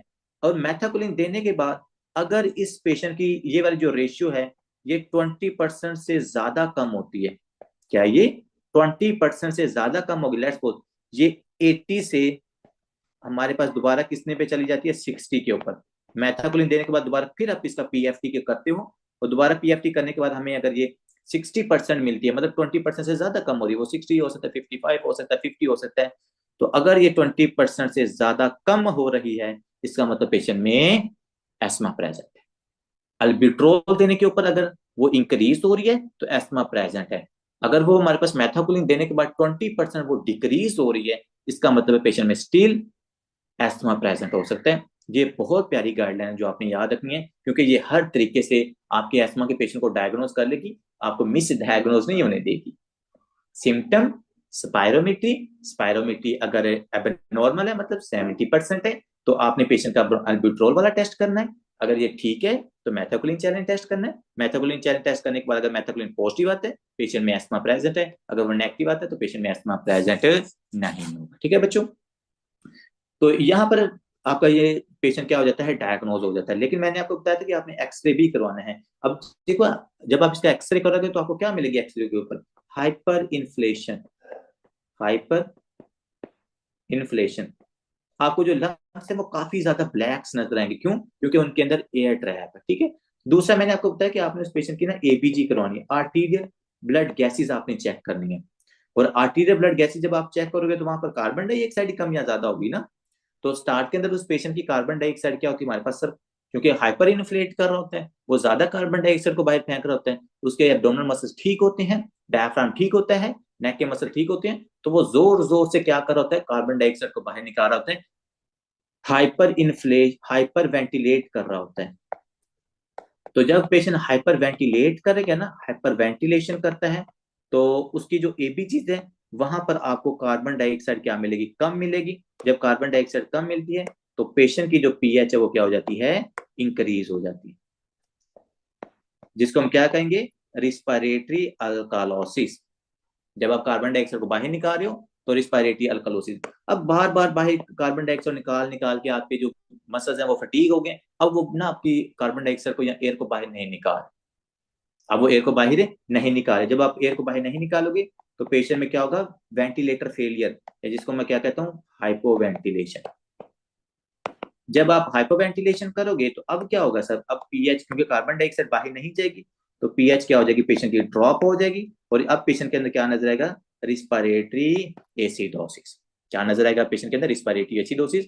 तो अगर आपको पेशेंट का रिस्पायरेटरी एबीजी करने के बाद रिस्पायरेटरी एसिडोसिस मिलता है, तो पेशेंट को आपने समझना कि भाई कंडीशन वर्स है, क्रॉनिक एस्थमा है इस पेशेंट को, क्योंकि अब इसके जो मसल्स हैं वो भी यूटिलाइज कर करके फटीग हो चुके हैं, जो इस पेशेंट को रिस्पायरेशन में हेल्प अब नहीं कर रहे। ठीक हो गया बच्चों, ये चीजें आपने क्या रखनी है यहाँ पर डायग्नोस के अंदर याद रखनी है। चेस्ट एक्सरे हो गया, एबीजी हो गया, और spirometry, pulmonary function test simple. और पल्मोनी फंक्शन टेस्ट की अप्रोच हमने इस तरीके से करनी, don't follow the book, follow this guideline जो मैंने आपके सामने लिखी हुई है। ये गाइडलाइन इंशाल्लाह आपको कभी भी मिस डायग्नोस करने में इन्वॉल्वमेंट इसकी नहीं होगी, ये हमेशा आपको सही डायग्नोस करेगी, क्योंकि आप चीजों को स्टेप बाय स्टेप फॉलो करें। बुक्स लिख देती हैं कि भाई ये इन्वेस्टिगेशन करो, कब करवानी है, कौन सी करवानी है, ये नहीं लिखती होती। ठीक है बच्चों, नेक्स्ट आते हैं कि सर इस पेशेंट को हम ट्रीट कैसे करेंगे। अब एस्थमा का पेशेंट है, डायग्नोस हो गया है, इस पेशेंट को हमने ट्रीट कैसे करना है। तो बच्चों ट्रीटमेंट के लिए ना हमारे पास दो कंडीशंस हो सकती हैं, यहां पर दो कंडीशंस हो सकती हैं। क्या सर, एक कंडीशन है कि या तो पेशेंट हमारे पास आता है एक्यूट सिम्टम के साथ, एस्थमा का पेशेंट है, या तो वो हमारे पास आ सकता है एक्यूट सिम्टम के साथ, जिसको हम लिखते होते हैं एक्यूट एग्जाकर्बेशन। जब मतलब पेशेंट एक्यूट सिम्टम के साथ आया हुआ, एक्यूट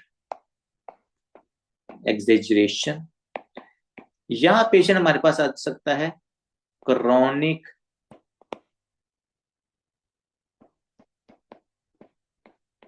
एग्जेजरेशन के साथ।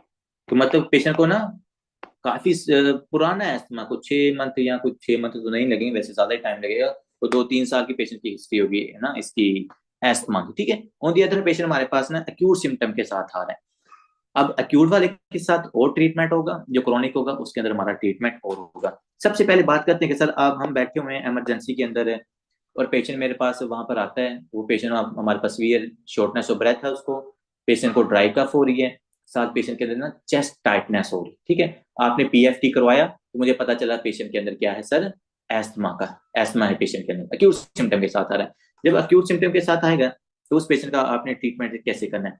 सबसे पहले बच्चों आपने उसको देनी है सप्लीमेंटल ऑक्सीजन। क्या करनी है, सप्लीमेंटल ऑक्सीजन देनी है, ताकि जो उसको हाइपोक्सीमिया वाला प्रॉब्लम है ना, वो उस पेशेंट का प्रॉब्लम ठीक हो जाए। ठीक है, सप्लीमेंटल ऑक्सीजन देनी है। सप्लीमेंटल ऑक्सीजन के साथ साथ आपने इस पेशेंट को देना है साबा, अकेली ऑक्सीजन नहीं देनी, ऑक्सीजन के साथ आपने साबा मतलब शॉर्ट एक्टिंग बीटा एगोनिस्ट देना है, और वो साबा कौन सा है, अल्बिट्रोल।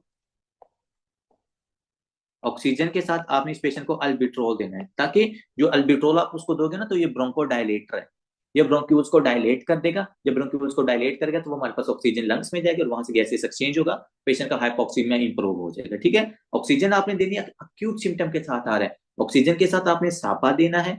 और अगर साबा देने के बाद सिम्टम ठीक नहीं हो रही, तो आपने फिर पेशेंट को ले जाना स्टीरॉइड्स की तरफ, क्योंकि हमें पता है स्टीरॉइड्स क्या करते हैं। स्टीरॉइड्स बच्चे आपके सारे इन्फ्लामेटिव मीडिएटर्स, वही इंटरल्यूकन 4, 5, ल्यूकोट्राइन, एसिनोफिल्स, सबको इनहिबिट कर देते हैं, जिसकी वजह से जो एस्मा वाला पेशेंट है ना, इसका स्टीरॉइड्स की वजह से काफी ज्यादा अच्छा रिस्पॉन्स आता है। तो अगर साबा काम नहीं कर रहा, तो आपने उस पेशेंट को स्टीरॉइड्स मतलब कि ब्यूटीसोनाइड, जो हम इसके अंदर स्टीरॉइड यूज करते हैं वो है ब्यूटीसोनाइड, ब्यूटीसोनाइड। ठीक है, और ये ब्यूटीसिनाइड क्या करता होता है, ये आपके पास वही है कि जो क्या उसको कहते हैं, जो कॉक्स लॉक्स को इनहिबिट करता है ना, आपके पास वो स्टीरो ये इन्फ्लामेटरी मीडिएटर्स बनते हैं ना, ल्यूकोट्राइन्स बनेंगे ना, इन्फ्लामेटरी मीडिएटर्स बनेंगे। ठीक है बच्चों, तो ये साबा, लाबा, लाबा तो नहीं, साबा और स्टीरॉइड्स आ गए। इसके अलावा अगर स्टीरॉइड्स देने के बाद भी बच्चे उसने कोई इतना ज्यादा रिस्पॉन्स शो नहीं किया, तो आपने उस पेशेंट को देनी है आईवी मैग्नीशियम, आईवी मैग्नीशियम, क्योंकि जो आईवी मैग्नीशियम है ये भी ब्रोंकोडायलेटर है। ये क्या, ये ब्रोंको डायलेटर है, और ये हमारे पास अच्छा रिस्पॉन्स पेशेंट को शो करेगी। ठीक है बच्चों, ये चीज आपने यहाँ पर याद करनी, एक्यूट सिम्टम के साथ आएगा तो पेशेंट को आपने ये चीजें देनी है। बात पता हम क्या करते हैं, हम स्टीरॉइड्स अगर प्रेजेंट नहीं है ना, तो हम उस पेशेंट के साथ ना साबा के साथ मतलब कि इप्राट्रोपियम ऐड कर देते हैं, जो आपके पास एंटी मस्करीनिक है, इप्राट्रोपियम।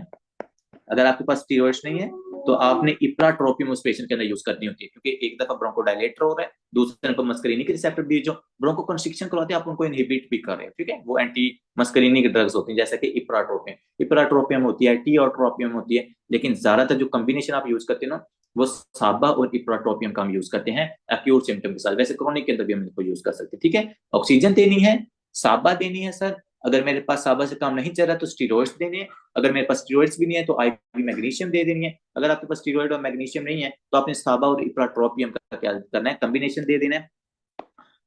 लेकिन एक काम जो है वो आपने बिल्कुल नहीं करना, वो क्या, आपके पास सिर्फ ना, जैसा कि पाकिस्तान के क्लिनिक्स या ये बीएचपी हॉस्पिटल्स के अंदर पड़ा होता है या टीएचपी लगा लेते हैं, आपने पेशेंट को अकेली इप्राट्रोपियम नहीं देनी होती, अकेली इप्राट्रोपियम नहीं देनी होती। ये एस्मा वाले पेशेंट के अंदर ना इप्राट्रोपियम सिंगल मतलब अलोन इप्राट्रोपियम ये आपके पास ना कॉन्ट्रा इंडिकेटेड होती है, ये आपने उस पेशेंट को कभी भी नहीं देनी होती, ठीक है बच्चों। तो ये हमारे पास एक्यूट सिम्टम वाला पेशेंट आया, आपने उसको मैनेज कर लिए।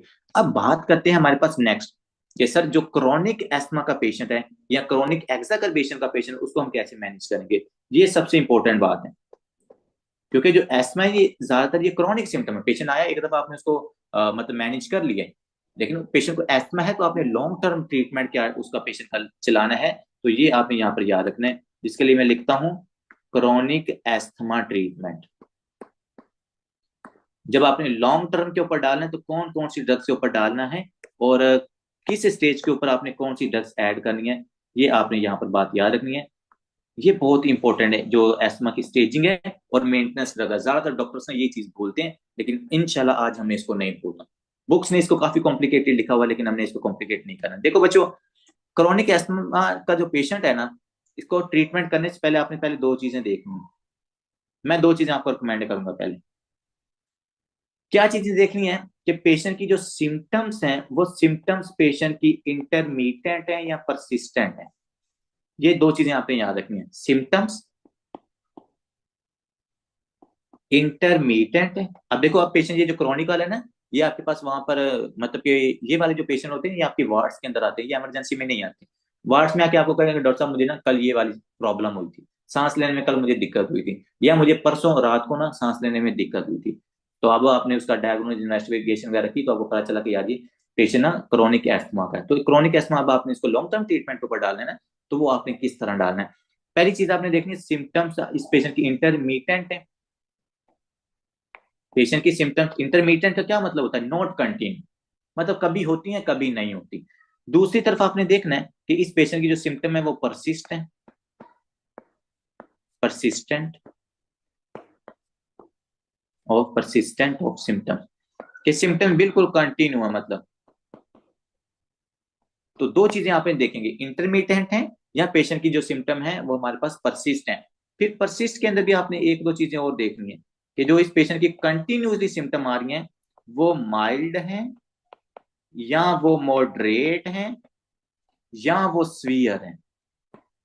अगर आपको ये क्राइटेरिया याद है तो इंशाल्लाह आपको जो क्रोनिक एस्मा वाला पेशेंट है उसको आप हमेशा अच्छी डोजेज के ऊपर डालोगे, हमेशा आप उसको अच्छे ट्रीटमेंट के ऊपर डालोगे।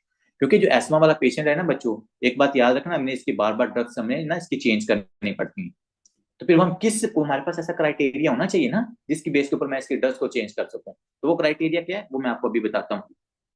लेकिन जो पहली चीज आपने याद रखनी है वो ये है कि जो उसकी सिम्टम्स है वो इंटरमीडिएट है। इंटरमीडिएट का मतलब है कभी होती है कभी नहीं होती, उसका आपने डिफरेंट ट्रीटमेंट करना है।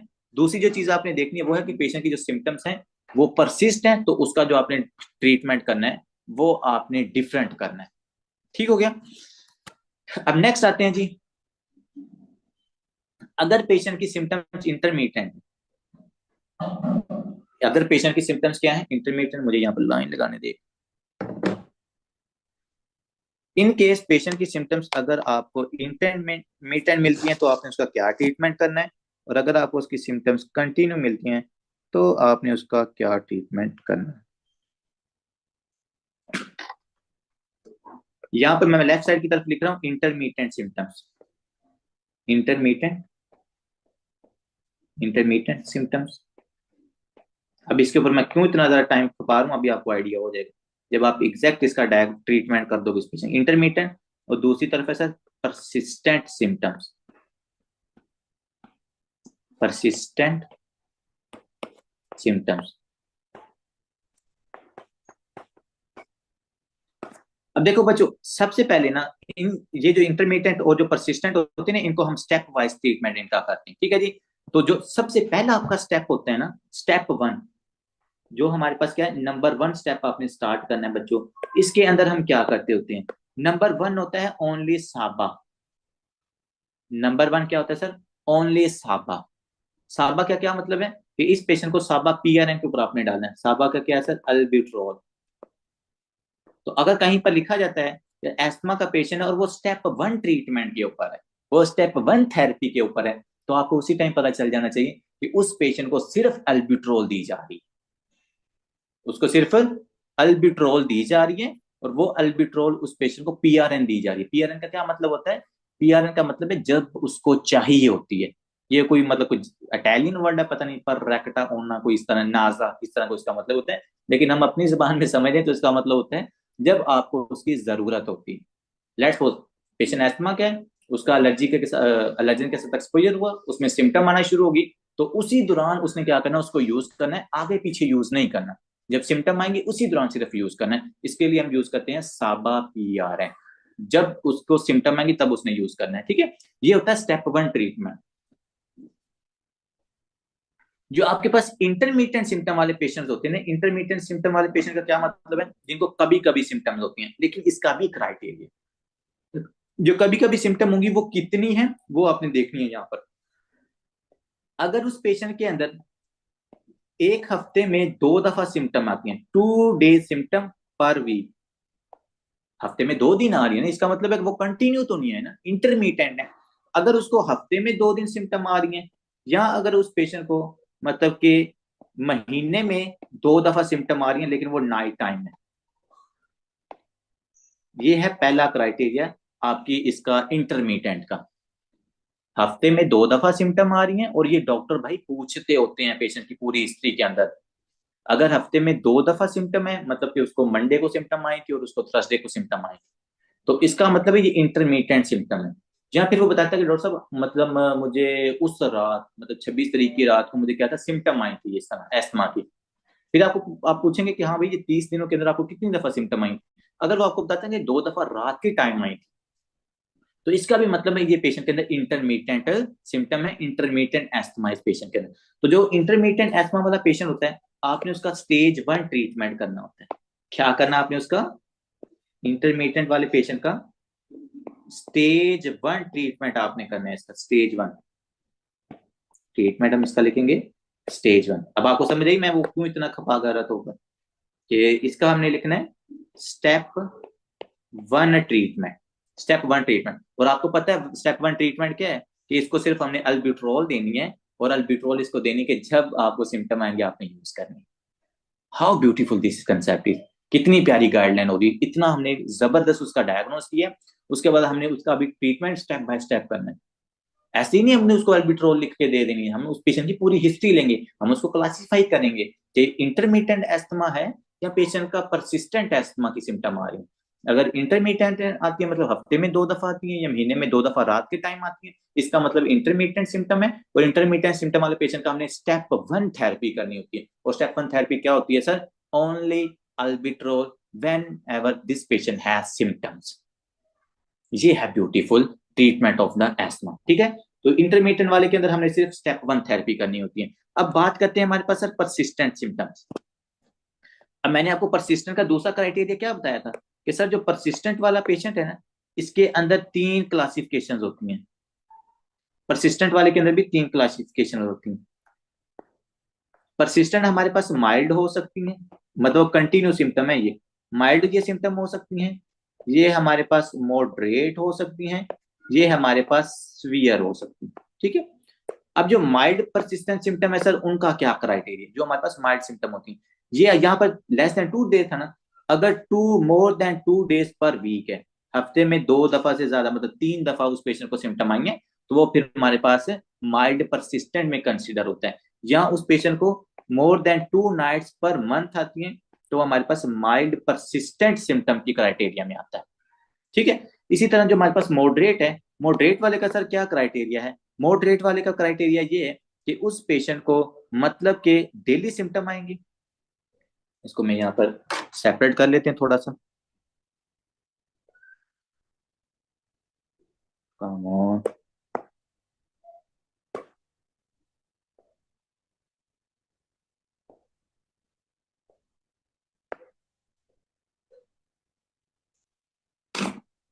मॉडरेट वाले का क्या क्राइटेरिया सर? मॉडरेट वाले का क्राइटेरिया कि उसको डेली सिम्टम आए, यहाँ पर डेली सिम्टम आए। और यहाँ फिर क्या कि हफ्ते में हर मतलब हफ्ते में एक दफा नाइट टाइम सिम्टम आए। यहाँ पर था महीने में 2 दफा नाइट की, यहाँ पर है हफ्ते में अगर एक दफा आ जाए उसको। यहाँ क्या है कि उसको अगर डेली सिम्टम आ रही है ना, दिन टाइम डेली सिम्टम आ रही है, तो वो मॉडरेट एस्थमा का पेशेंट है। और उसके अलावा जो हमारे पास daily sorry severe asthmatic patient है, उस पेशेंट के अंदर सिम्टम क्या है सर? फ्रीक्वेंट, मतलब दिन के अंदर भी फ्रीक्वेंट, दिन के अंदर भी पेशेंट को मल्टीपल सिम्टम आ रही है। और ये पेशेंट की सिम्टम बिल्कुल रुक ही नहीं रही, मतलब कंटिन्यू है सिम्टम। दिन में लेट्स सपोज उसको 9 बजे भी सिम्टम आई है, 12 बजे भी आई है, 3 बजे भी आई है, उसको 6 बजे भी आई है, मतलब एक दिन में उसके 4 एपिसोड हो गए। तो ये वाला जो पेशेंट होता है ना, इसको हम कहते हैं सीवियर एस्थमेटिक पेशेंट। माइल्ड का क्राइटेरिया देखो, सबसे पहले इंटरमीडिएट का सिंपल क्राइटेरिया हफ्ते में 2 दफा, 2 दफा से कम। अगर 2 दफा से ज्यादा हो जाए वो माइल्ड है। और अगर उसको डेली सिम्टम आ रही है वो मॉडरेट है। और अगर डेली मल्टीपल सिम्टम आ रही है तो वो हमारे पास सीवियर होगा, वो हमारे पास सीवियर होगा। अब इनका ना हमने स्टेप वाइज ट्रीटमेंट करना होता है। जैसे हमने इंटरमीडिएट का किया था, अब हमने परसिस्टेंट वाले का करना होता है। जो आपके पास होता है ना माइल्ड परसिस्टेंट जिसकी सिम्टम होती है, ये वाला जो क्राइटेरिया होता है, इस पेशेंट के अंदर हमने स्टेप 2 ट्रीटमेंट करना है। यहां पर हम लिखेंगे ट्रीटमेंट,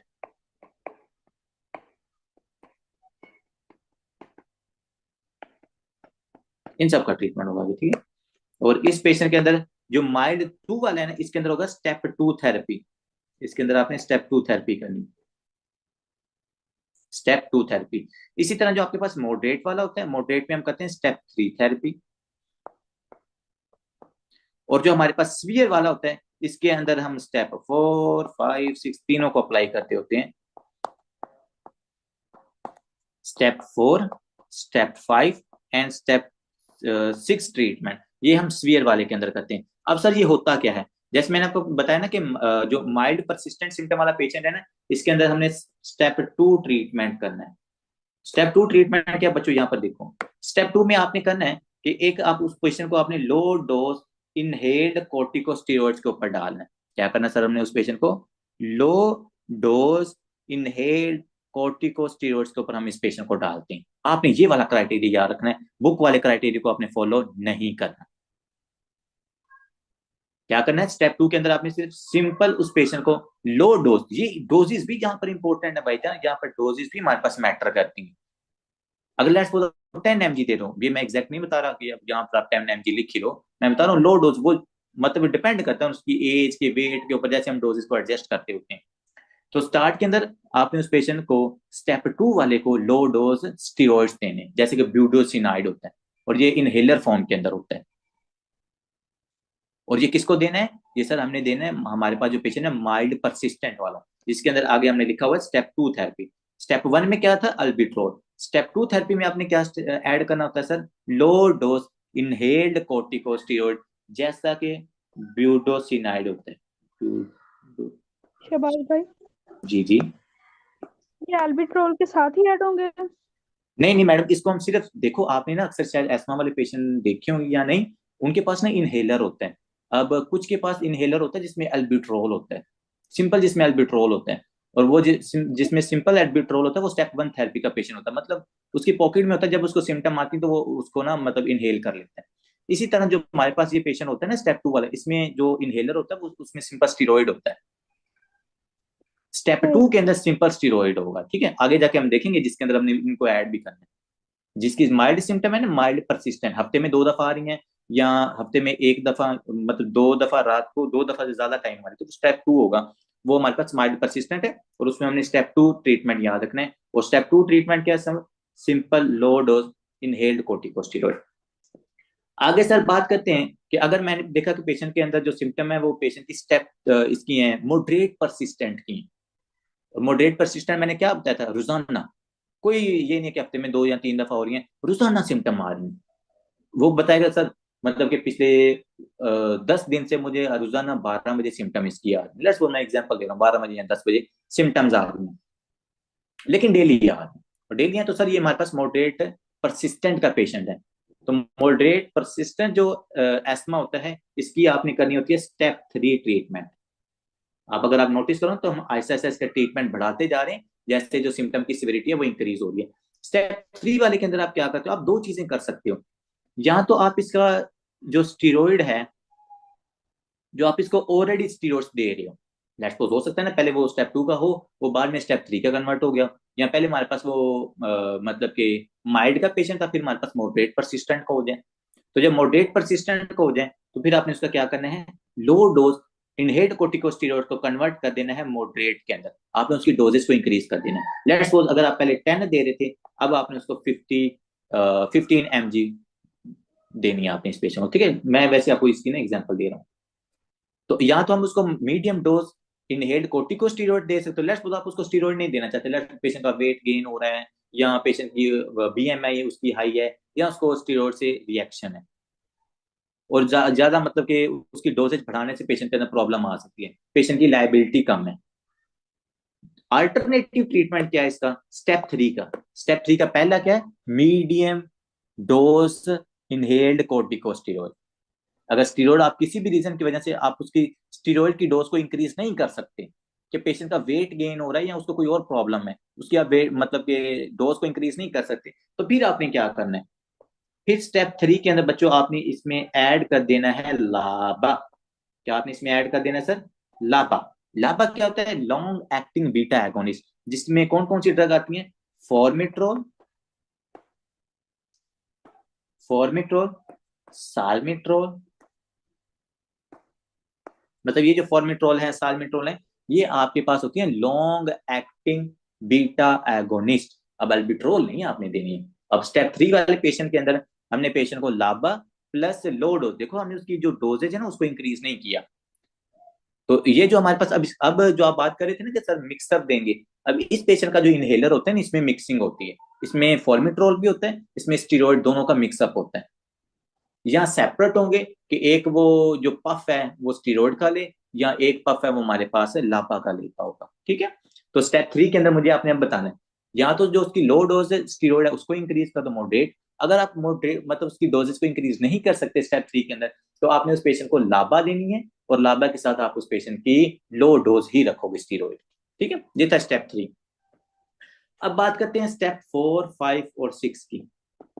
4, 5 और 6, और हमने कहा था कि सर जो स्टेप 4, 5 और 6 है, हम किसके अंदर यूज करते हैं, जिस पेशेंट में सीवियर एस्थमा होता है। ये आपको मेरे स्टेप बड़े याद आएंगे जब आपके पास मेडिसिन के अंदर आप लोग जाओगे ना, और एस्थमा के पेशेंट्स अगर के साथ आपका सामना होता है, तो आपको ये स्टेप मेरे बड़े याद आएंगे।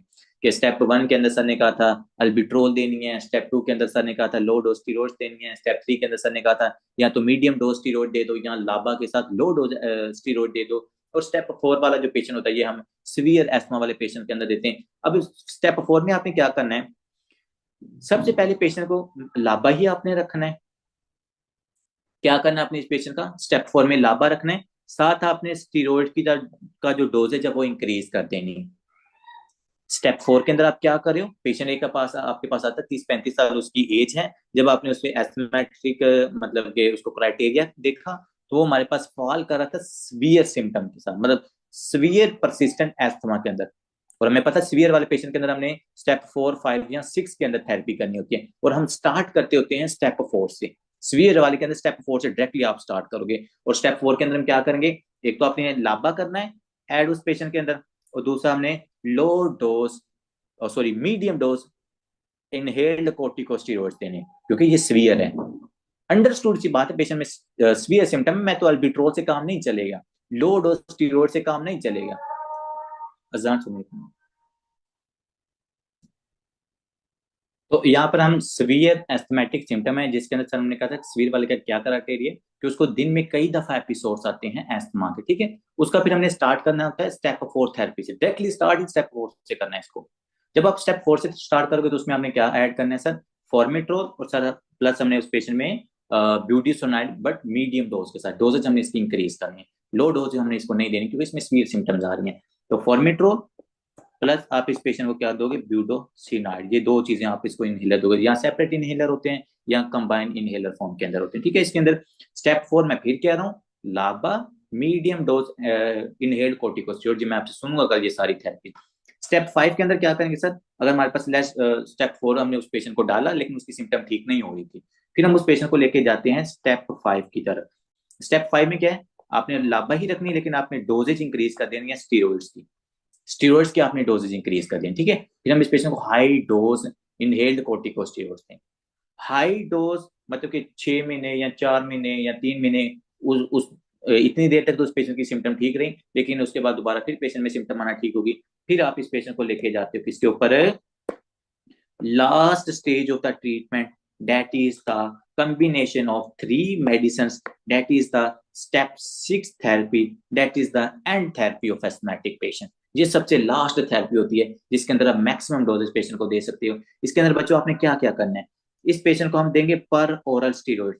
अब आप इसको ना दो फॉर्म्स के अंदर स्टीरॉइड्स दे रहे हो, एक तो इनहेल फॉर्म के अंदर आप इसको स्टीरॉइड्स दोगे, दूसरा आप इस पेशेंट को ओरली स्टीरॉइड्स दोगे। लेट्स सपोज ओरली आपने इसको प्रेडनिसोलोन दे दिया, इनहेल फॉर्म के अंदर आपने इसको ब्यूटीसोनाइड दे दिया, लेट्स सपोज में क्या, ठीक है।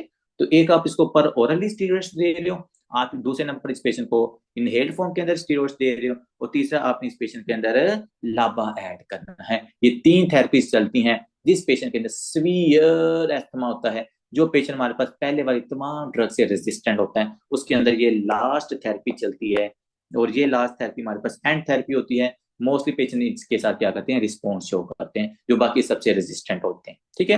तो ये हमारे पास है step 1, step 2, step 3, step 4, step 5, step 6 treatment. और इसको आपने रिलेट किसके साथ करना है, इंटरमीडिएंट के साथ, परसिस्टेंट के साथ।